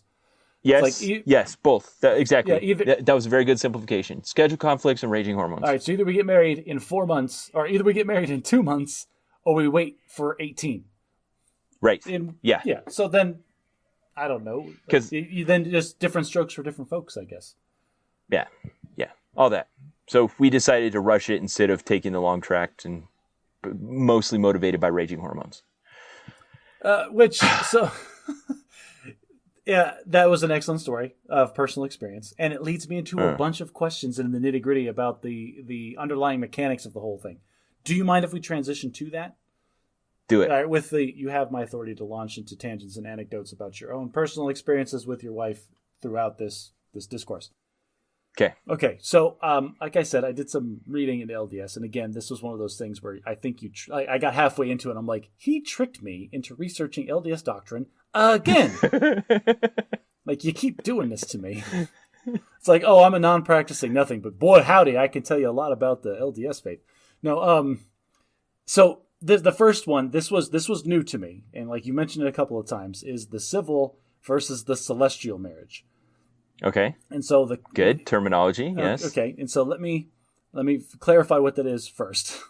And so the civil ceremony is the legal aspect, and the corporeal, the mortal flesh, meat and bone version of being married together forever or whatever. Yes. Okay. Good vocabulary. Oh, you like that? All right. So this is the till death do us part bit of getting married. But now the celestial marriage is a separate thing that happens, right? Is it a separate ceremony? Does it take place in a different place, a different time? When the local government permits it, they're one and the same. Okay. But some places like Italy and some other places, they require that there be something to conduct the marriage ceremony that represents the governmental blessing. And then there's also a religious ceremony that represents the God blessing. Is the verbiage or the actual ceremony different? It really, you touched on it when you said the words "till death do you part." That's the version of the governmental version. The Latter-day Saint version is for sealed for time and all eternity. Now, is this an option? Are you required to have the celestial marriage if you're getting a civil marriage in the LDS faith? When you get a celestial marriage, when you're sealed for time and all eternity, it's also a civil marriage, but not vice versa. Okay, so that's kind of my question is, the one encompasses the other, but not the other way around. And you can have a Mormon bishop marry you that's just till death do us part. Okay, so you can decide at a later time if you want to do the celestial version.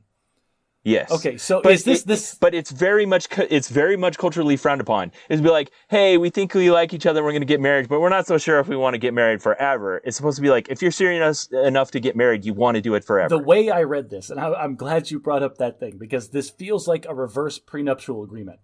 It's like, hey, sweetheart, I love you a lot. We should get married, but you need to sign all this first. It's like, well, if you think it's going to work out and we're such a good couple, why am I signing this? This is like the opposite version of that. It's like, well, we should totally get married, but the celestial marriage, maybe we wait on for a year or two and just feel things out. It's like, well, what do you mean? That's not a thing either. So I don't know. That's just kind of a weird concept to have. Yeah, if you're two practicing Latter-day Saints, this is supposed to be the pinnacle of humanity. Like, this is your goal of fulfilling your existence on Earth. You're not supposed to be satisfied with anything less.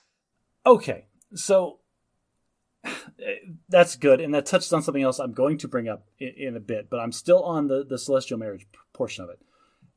In the reading, I came across this idea of that this not only is this like sealed together, like we are so into each other that we want to be like one and the same for not just in the mortal realm but in the immortal realm, but also that it's not just that, it's also a requirement for exaltation, which is a word that I've read that I still haven't entirely wrapped my head around. Yeah, so exaltation is the word we use in our theology that means the ultimate expression and achievement of salvation, which isn't just being saved from sin, but also as children of God becoming like He is. So this is super heaven. Yeah. So to get into... they depicted this on South Park, I think, once. Do you remember the one? They're like, welcome to heaven. Over here is the people that were saved. The Mormon. The correct answer was Mormon. Yeah. Don't get me started on the South Park Mormon stuff. No, but so this is... Okay, so the fact that then you have the tiered afterlife structure. It's like I don't want the LX version. I need the LXT version of salvation, and that's going to require this extra. Let me express this in the simplest terms I can. It is, if we are God's children and we're here on earth, then of course the ultimate achievement of becoming like he is growing up as children and then becoming our own whatever he is. Which is, but then not you, a version of the merged essences of you and your spouse then. Right, because, yeah, that's how families work. They're ultimately expressed in their creation of new life. Okay, so then this is a really stupid... And that's a two-part thing. I get it. So it's the fusion of the two that make the penultimate. But then that brings up a really stupid comment of, then why is it still he? Like, I think Alicia's getting shafted. If you two are going to merge souls forever in the afterlife and become this penultimate being, why is it a he? Why can't it be a she or a they? You know that our theology incorporates the belief in a celestial mother, right? Apparently I don't. Okay, yes, we do. We believe that God has a wife, an eternal wife. She's a separate and distinct being, and that they are what created us as his children. I'm not going to ask about the tiering or the org chart of that. I'm just not going to go there. The main way that we deal with it now is just separate but equal, like bicameral government. Okay, I'm not touching that one. Okay. So what you're talking about there then kind of leads into this other conversation of the stigmatization in the cultural aspect of marriage from the LDS faith. So, like you said, you were born, raised, like this is the doctrine. This is what we believe. This is what you are taught. This is what you're an expert in. This is what you would pick if you went on I Want to Be a Millionaire or Genius Show or whatever that was, Mastermind. So then it feels like then you're setting up this again. Don't at me, people. From the outsider's perspective, it feels like that's a lot of pressure on kids that have the raging hormones. It is. It really is. So this is not only, and it's tragic when it's not fulfilled because it can leave people depressed. Well, and this is kind of where I'm becoming trepidatious about these things because go ahead, tread there. Teenagers make the worst decisions ever because they're just raging sacks of hormones. And I understand that you spend time and energy and effort, and you've done a tremendous job pumping all of these values and morals and no, it's okay. Kids, but they're still prone to make teenager dumb decisions. So yes. with two things, with the stigmatization of you make this decision, it is binding not just for this life, but forever. Yea, verily, all eternity. And I guess, actually, real quick tangent, is there a celestial divorce? Okay, that's a great question. I want to answer it by talking about another theological problem. And this goes way back before the restoration of the church in 1830. Go back to like Henry VIII, where you're growing up under this weird, kind of... Do not call Catholicism weird, Ben. Listen, Catholics, he didn't say that. He did not call Catholicism weird. The traditions that became the Roman Catholic Church. There you go. Were, had reached this point where they were just in this cycle of self-loathing where they would have things like, well, what if you have a bad marriage? What do you do? Well, God doesn't allow for divorce. It says so right here in the Bible, so you just have to stay in a bad marriage. Oh, okay. Well, if we're talking specifically about Henry VIII, there was other driving factors behind why divorce is a good thing, but okay. But they had a war and started a whole new religion just over this issue. Well, it was that he beheaded his wives and started a war over the male progenitization of the royal family. But okay, go ahead. Yeah. Okay, but you can make a whole deck of logical fallacies over the things that have come out of this particular problem. What you take a couple of young people and they're supposed to get together and love each other at least till death do us part, and it's supposed to work out. But what if it doesn't? But it's supposed to work out. But what if it doesn't? But it's supposed to work out. But what if it doesn't? People are different, Ben. Yeah. Okay. I'm fond of saying this. You can't pick the cereal you're going to eat for your entire life without having the sampler pack first. We do this in the Church of Jesus Christ of Latter-day Saints too. And it comes with 3 rounds of but what if it doesn't before they'll actually get to the real answer. And the real answer is, even though you can go to the temple of God and have someone with the authority seal you for time and all eternity, it can be undone. There's a process for it. Ooh. And that I'm imagining that's a difficult process. It is a difficult process. You both have to ask for it, but eventually they grant it and you're untied in the eternities as well as in real life. That just takes a lawyer like it does anywhere. Are those people like published in a newsletter that gets circulated? Are they branded? Do they have brands No. on their foreheads? No. The church is good about not trying not to stigmatize it, but those are also the things that people know. Like, oh, they're the ones that did that thought they had it figured out but didn't. So, so how is the stigma in church when it comes to people? If a couple decides that it's not working out and it's better for everyone involved if they split up, like objectively, like, yes, I understand the whole. Yeah, like, there's the obvious, violence and infidelity and those kinds of things. And there's just the incompatibility issues. And when you take a couple of young people with raging hormones and maybe they haven't fully even matured into rational grown-ups yet, and they rush into a marriage, what can happen is they just aren't able to work it out, and they aren't able to figure it out. I have a few friends my age recently that are Latter-day Saints that have gotten marriages, and I think we may have more self-loathing and confusion when we reach that point than other people. Okay. This was supposed to work out. This was blessed by God. I prayed about this, and this is what I thought I was supposed to do. I've been taught since I was a small child that this is the thing that you do, is you get married and you are together forever and you make it work. Yep. I have a good friend that I knew when we were both in high school, and she's in the process of getting a divorce right now, and she's absolutely torturing herself over it. So that's the internal stigma. Is there external? Like, I'm sure, like you said, everybody knows this in the congregation. Does that become a problem? Okay. So I think our church is wrestling with this as much as any has ever, that we try not to shame people in a way that is unchristian. And Christ loved people, and he was criticized constantly for being amongst the sinners. Look at you. You're hanging out with the sinners and the publicans. What the heck? You're supposed to be with us holy priests that look down on other people and shame them. Did you just say sinners and Republicans? Publicans, Publicans. It was a Jewish profession at the time when they were under Roman subjugation, where they collected taxes, and they were very poorly looked upon by the Orthodox Jews. Thank you for explaining that. You really threw me for a second. All right. Publicans. Not Republicans. Publicans. All right, go ahead. Anyway,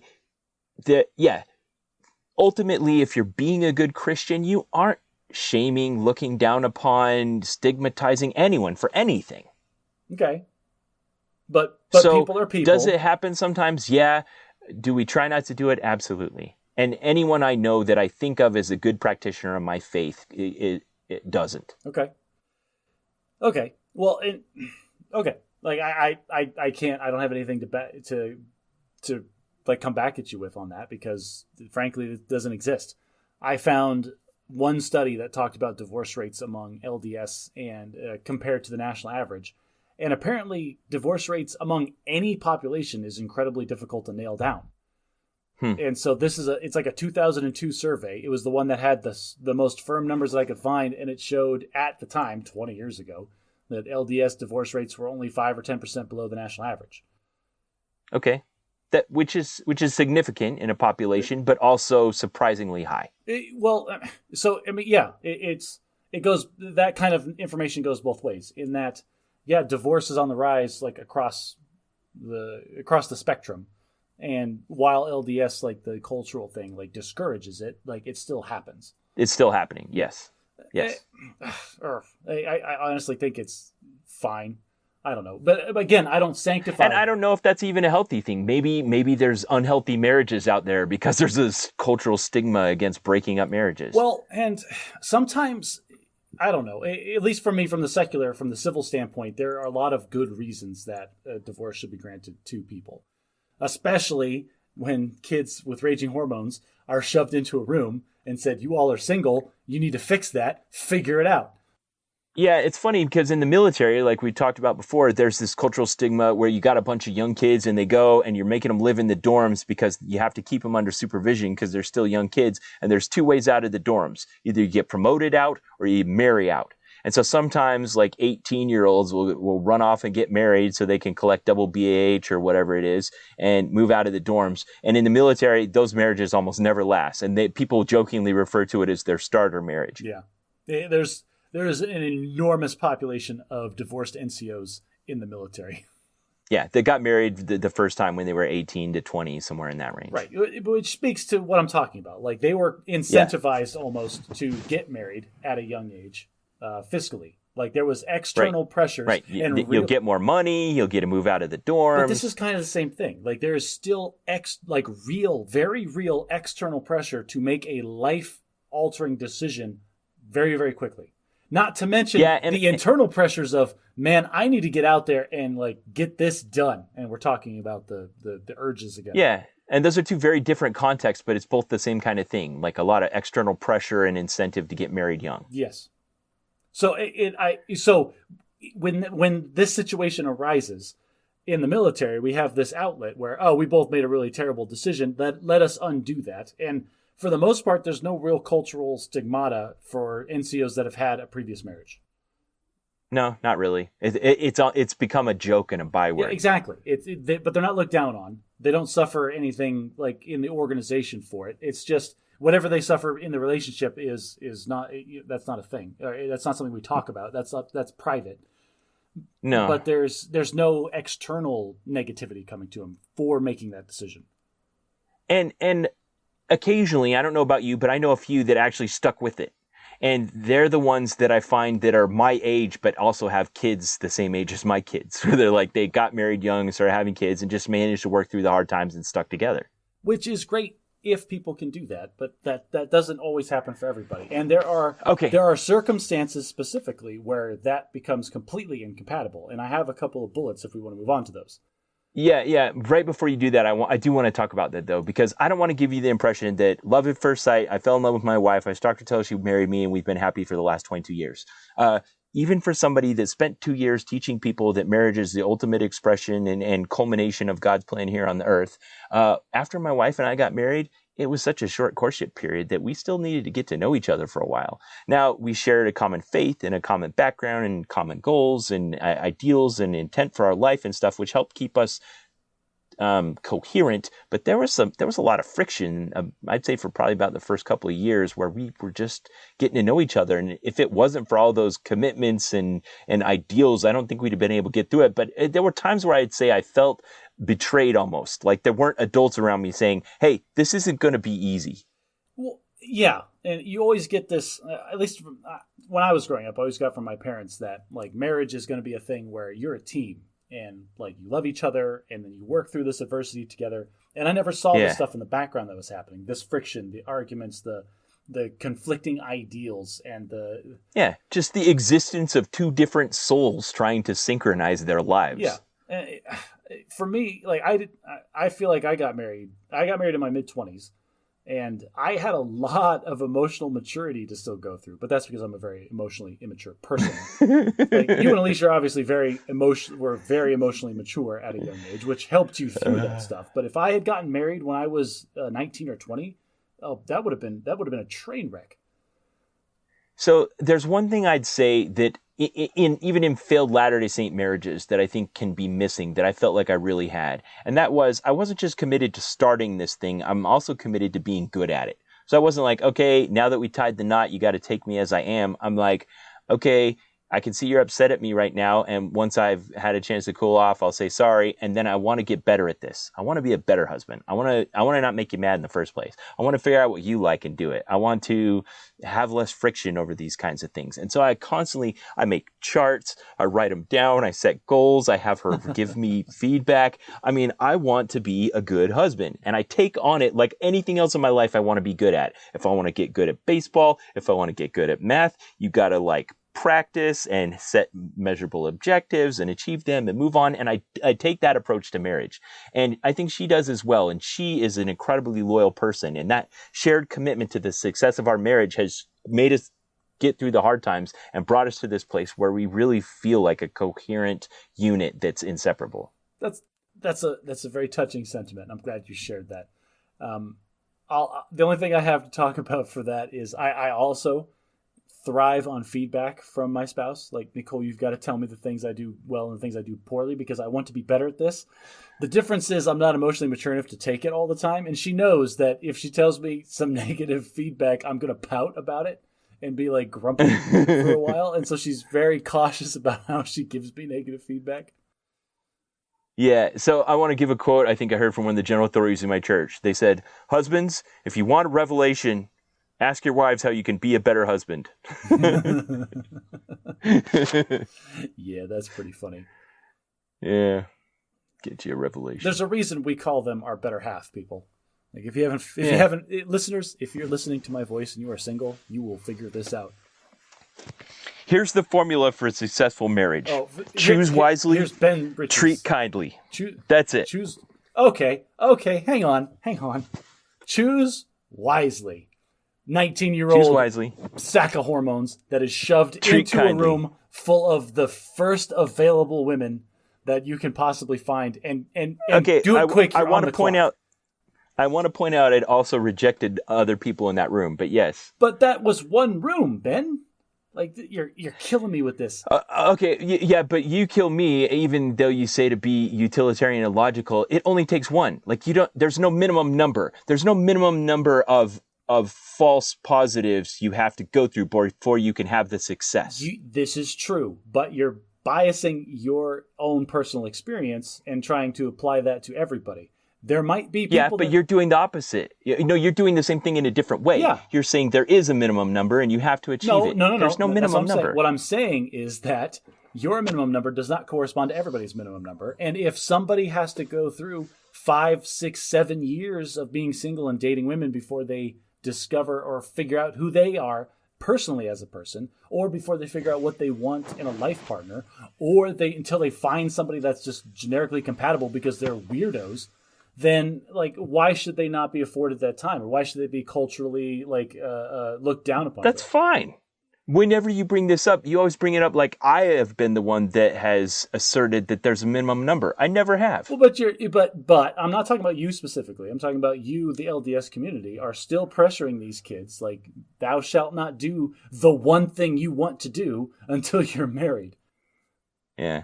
Well, we don't need to get into all the theology and culture and societal norms behind that, but it's not a new idea that you wait until you're married to have sex. No, but it is increasingly phasing out of non-religious culture.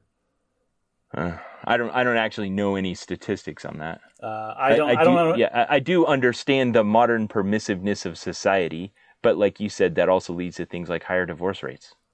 That might be a false causal link, but we're not neither one of us have any statistics on either of those things, so we can't really dive into it. We both just have our gut feelings, and they are informed from totally biased perspectives, so we can't really discuss that in any intelligent way.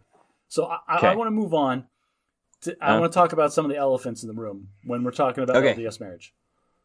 Again, people. I've met these elephants many times, so just dive on. People, don't at me. Okay, I'm just curious. Yeah, they get it, Josh. You've already given the disclaimer. Come on. I can't. I'm so sensitive to this kind of crap. Come All on. right, the biggest one.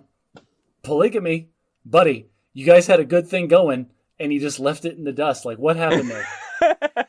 Okay, my great-great-grandfather, Charles Colson Rich, was one of the top 12 ranking people in the church back in the late 19th century. He had 6 wives and 46 children, and I was a descendant of his 6th wife. So polygamy runs in my family, although it ended during his lifetime. And so his children didn't practice it. Okay. There's a lot of culture and theology surrounding the relevance of polygamy in the afterlife. I'm not an expert on it. I am just comfortable with the fact that we don't live it now, and I don't need to worry about it. So, granted, the church, let's be clear, the church has moved away from polygamy. Have they officially denounced it, or have they just moved away from it? It was officially denounced and discontinued in 1890. Okay, so a good long time ago. Yeah. Okay, we don't have to go into I'm not going to keep digging up the bodies on that one. Let's just move on. All right. What else? I did how many wives did your ancestor have? 6. And how many of them were hot? I don't know, because photos from that time period are unreliable. They could only take a photo when you had a hood on and you were frowning. So times must have been very different back then, because I couldn't imagine having to deal with more than one other person in my life at a time. I struggle with my wife and both my kids. So I can't imagine having, this is me either. This is my, doesn't sound like a good idea. This is my hot wife. This is the wife that's good at cooking. This is the wife that gets all the chores done. Then there's schedules. Ben, you have think about the popsicle sticks but for like who gets to sleep in the master bedroom tonight. Like this is Yeah, generally they maintain separate residences. This wasn't like that HBO show Big Love. I did not watch Big Love. Me either. But I'm aware of it, as I am those kinds of things. But one thing that so I grew up, and when you bring up questions about this, at least in my young youth, they just didn't want to talk about it. So they'd be like, yeah, that's something we used to do. We don't do that anymore. But they did it because at the time there was a lot of pressure. They moved across the plains. A lot of the men had died, and they needed to grow the population. This is the most efficient way to do it. So recently, I wondered if that was actually true. Like, does polygamy actually grow the population faster than traditional one-to-one ratio paired marriage? So I looked it up, and somebody had done a study on it, and it's actually true because of two things. One, it increases the birth rate, and two, it decreases the average age of marriage, and it increases the saturation of marriage rate. More women get married under polygamy, and they start having kids sooner, and so it actually rather increases the population faster over the alternative. Be careful, Ben. You're sounding an awful lot like you're defending polygamy. I'm just saying, I wondered if that were actually true, and I looked it up, and it was true. As a population growing method, polygamy achieves that objective better than what we think of as traditional marriage. Still, the cultural and moral implications are not in consideration. We're talking about just the amount of human bodies being pushed out of other human bodies. Right. Okay. All right. Well. Okay, what else? Are there any other elephants in the room? There are other elephants in the room. Oh, geez. The next one being interracial marriage. So I want you, I read this, and it kind of floored me a bit, and so I want you to educate me on it. I read that interracial marriage was actively discouraged in the church until 2013. So I don't know statistics. I know the church maintains a handbook that there was one that was open and one that was confidential, and I don't have access to ones back from that era. I wouldn't be surprised if it were actually in the handbook where ecclesiastical leaders were told to discourage interracial marriage. I don't know for sure. Okay, well, this is just something that I read, so I don't know how truthful this is, but it said that there was the 1996 version of some Sunday meeting manual for adolescent boys had active discouragement for interracial marriages. Okay, I'd have to look that up, but let's just take it as a given for this discussion that as late as 1996, the church still had published materials that discouraged interracial marriage. Yeah, I suppose that might have been the case. What? Well, interracial marriage is a thing. Like that is, it was a Supreme Court case. And there were laws that got struck down in the United States. That was 1960s when they got struck down. That was, my wife looked it up today. It was Virginia versus somebody. So on my mission, when I was having theological discussions with people, there were things that fall into this space of what I like to call the policy space. Something that's discouraged kind of falls in a weird space where it's not a principle, it's not a doctrine, it's not a commandment, it's something else. It's a cultural aberration. So if you were sitting in your office with your bishop and your interracial significant other, and you were like, hey, we're thinking about getting married, and he does whatever it means to discourage something, he would say, I discourage this. And you say, okay, we're going to do it anyway. Is that a sin? Will it prevent us from going to heaven? And you go, well, technically no. And we go like, okay, we're going to go ahead. And you do. So, but I get that. And like, it's not expressly forbidden. So that's kudos for not outlawing interracial marriage. But at the same time, like how does that reconcile in a modern society? Like having this, is that supposed to be a bellwether that the church is inherently false for its entire existence because it wasn't culturally enlightened? I am not making decades ago. Whoa! You're adding me right now. I am not making that claim. You are jumping to ridiculous conclusions. I did not say any such thing. But why bring this up? What's the point? Well, I'm not going to dispute whether or not interracial marriage was or wasn't encouraged or discouraged in the church. Let's say it was. So what?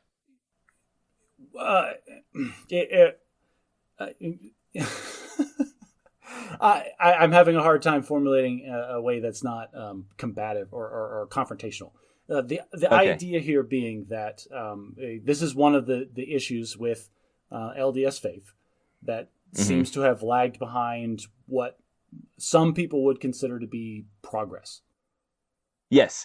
The reason I'm pushing you on this is if you Google this, this will lead you to a whole group of people that are very much against the church, think it's entirely false, leads people astray, ruins their lives. And this is one of the things they'll present as evidence that the church is false and has always been false. The way I think of it as a current believer and a believer that it is true and was true is that we don't always do the right things. We don't always do the right things, where everyone's imperfect and make bad decisions. This was a policy that, or even a discouragement, which is kind of but it just wasn't right. Okay. Well, let's move on from that one to another one that's just as sticky, if not stickier, and that is same-sex marriage. This one's pretty cut and dried. This goes well beyond a discouragement. This is God created eternal existence. It's binary. There's male and female combined to procreate, and God has ordained that will constitute marriage and nothing else. Okay, which is fine. In your faith, same-sex marriage is not a thing. Right. I can get behind that.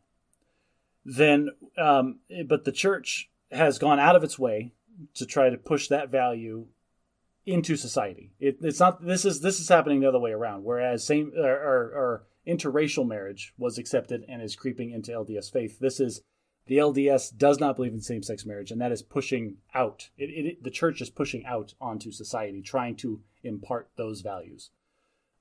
Agreed. How do you? They did take a stronger stance back in like the late 90s when exactly. Yeah, apparently. But more recently, they've softened their stance, as in, we support and love all of God's children, regardless of the choices they make, but we still affirm that marriage is between a man and a woman. Okay, so, but why though? Why do we care about what consenting adults outside of the faith do? I don't think that's the intent. But if you're coming to the church in search of exaltation or salvation or whatever you want to call it, this is the plan. Not my premise. What I'm saying is, why? I completely. Why stand up for the institution of marriage as being between a man and woman in society in general? Yes. Why did the LDS Church go out of its way to actively fight Proposition 8 in California if it's already something that doesn't happen in the church, if there's no celestial marriage between same-sex individuals, then why does the church feel the need to then go even further and make sure it doesn't happen outside of the church? Well, I can't speak for the church. No. That's not what this discussion is. You will speak for the prophet right now. You're on record, sir. I'm taking notes. I've heard all the arguments. I'm not sure what we've settled on. The most recent one is, the idea behind what do you stand up for in society? What values do you uphold? What do you believe constitutes a good society? What do you think leads people to happiness? What do you think should be our communal values? There's some we agree on unconditionally, and there's some we dispute. This is one we dispute. Hopefully we agree unconditionally on, you should not sexually abuse a child, and if you do, we will take the child away from you, even though we believe that parents should be able to raise their children the way they want. Don't come at me with your straw man, yes, of course. Okay, I'm sorry. You hate it whenever I give an example. How can we have a discussion like this without giving straw man examples? Because the straw man examples makes it clear. It very much emphasizes your point that, yes, there are things that we all can agree on, and I agree with you. There are certain levels that you and I, Ben and Josh, can agree on that this is unacceptable behavior. But I was trying to pick one that we would unconditionally agree on, so that then we could bring that principle into one that's on the border. But culturally, if you look around the world, not everybody shares that same. Will instantly agree that this is something that is unacceptable. Yeah, that's changed so much in our lifetime. It's hard to remember what it was like before. Well, this is what I'm saying is cultural values. There was near universal acceptance of the reverse 20 years ago of opposing same-sex marriage. Yes. Yeah. I mean, I guess, but do you personally this is a sticky question. If I'm putting you in a corner, it's okay. Go ahead, put me on the spot. I'm gonna put you on the spot. Do you personally think that it's okay if two same-sex individuals want to get married civilly outside of the church? That's fine. Okay. And I'm not so then how do you reconcile your feelings with the church's feelings? I don't think the church is against that. We're not against people being happy or doing what they want to do. I think we're just trying to be clear about the actual truths of God's plan, which is we were male and female before we came to earth, and when we die, we'll carry on in his plan, and the carrying on part is the union of a man and a woman and nothing else. Okay.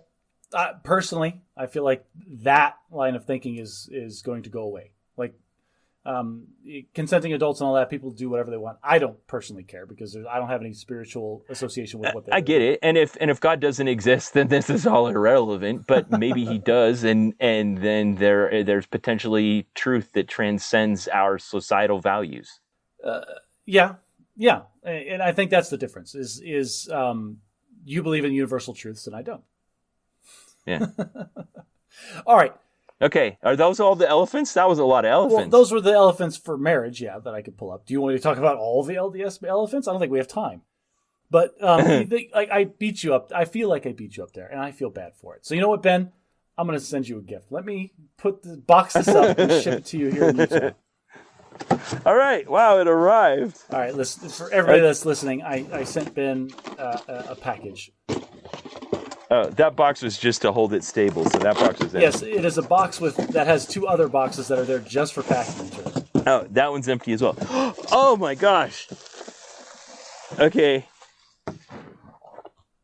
Oh, they got shifted in shipping. I'm so upset. Oh, did they get like flipped over or something? No, not flipped over. Those were in there like that, but they moved. Like they're supposed to stay in their spot. All right. You want to explain what you're looking at so that we keep the listeners? Okay, so obviously this is a custom frame made out of dark wood. It's about 16 inches by 12 inches, and it's got a black felt background behind glass, and there are 8 magic cards in there. So this was, I don't know, you remember, like on our anniversary So podcast, we did a signature spellbook episode. Yes, it was a long time ago. We talked about the signature spellbook cards that we would have for ourselves.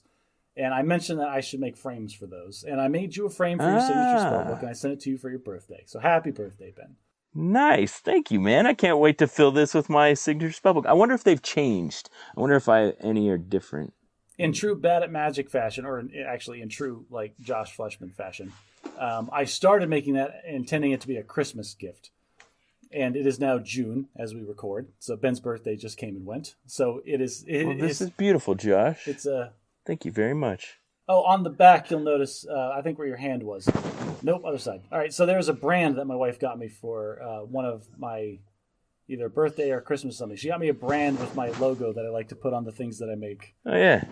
It's burnt into the wood there. It looks like a J and an F combined into a single letter. Yeah. So you know, all right, like wherever you move, or however long you forget about me, that frame was made by this guy. Nice. All right. Well, I can't wait to fill it with my signature spellbook and hang it up in my room where I sort magic cards. How old are you now? I turned 44. I always forget. You're so much older than me.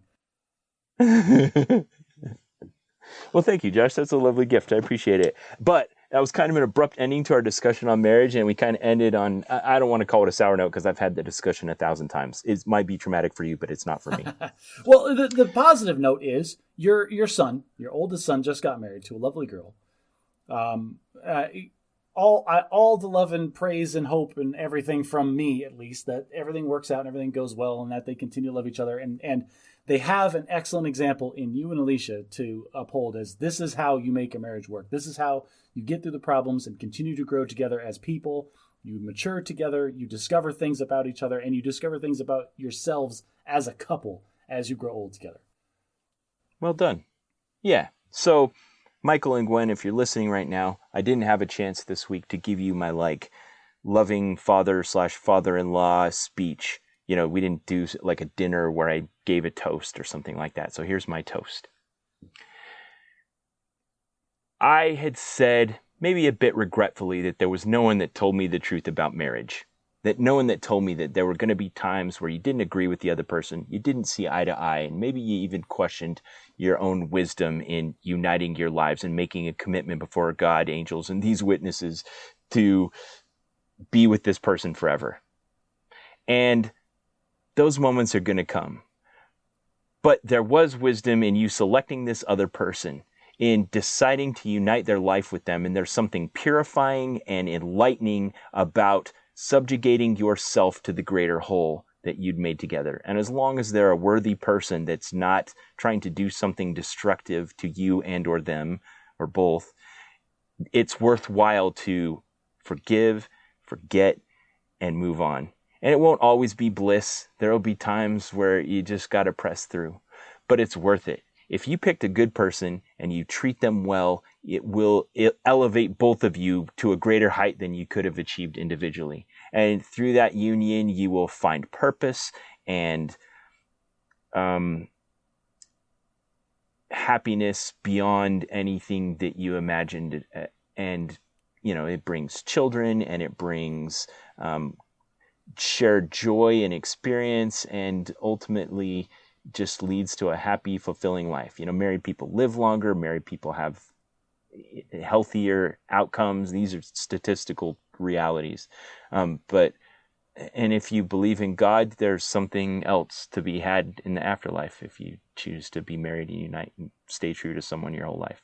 And I chose well with Alicia, and now I just got to treat her well, and hopefully she stays around and keeps me. And I hope, Michael, you and Gwen can do the same, that you can treat each other and live a happy life together. Ben, that was so beautiful that I am going to suppress my urge to make a crass joke about hormones again. I love when you suppress your urges to make crass jokes.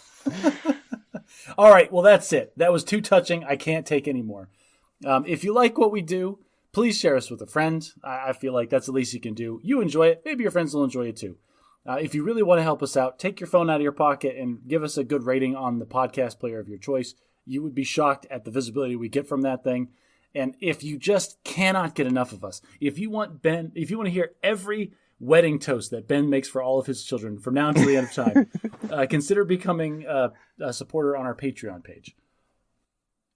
And if you enjoyed this episode, maybe you want to give your own opinions, maybe you want to give a stronger defense of marriage than I did, I'll create an open thread on our Reddit subreddit, Reddit.r/bad@magic. I'll put up, as usual, a photo album and an episode announcement on our Facebook page. You can go to one of those two places, join in the discussion, let your voice be heard, and interact with us online. We love it when you do.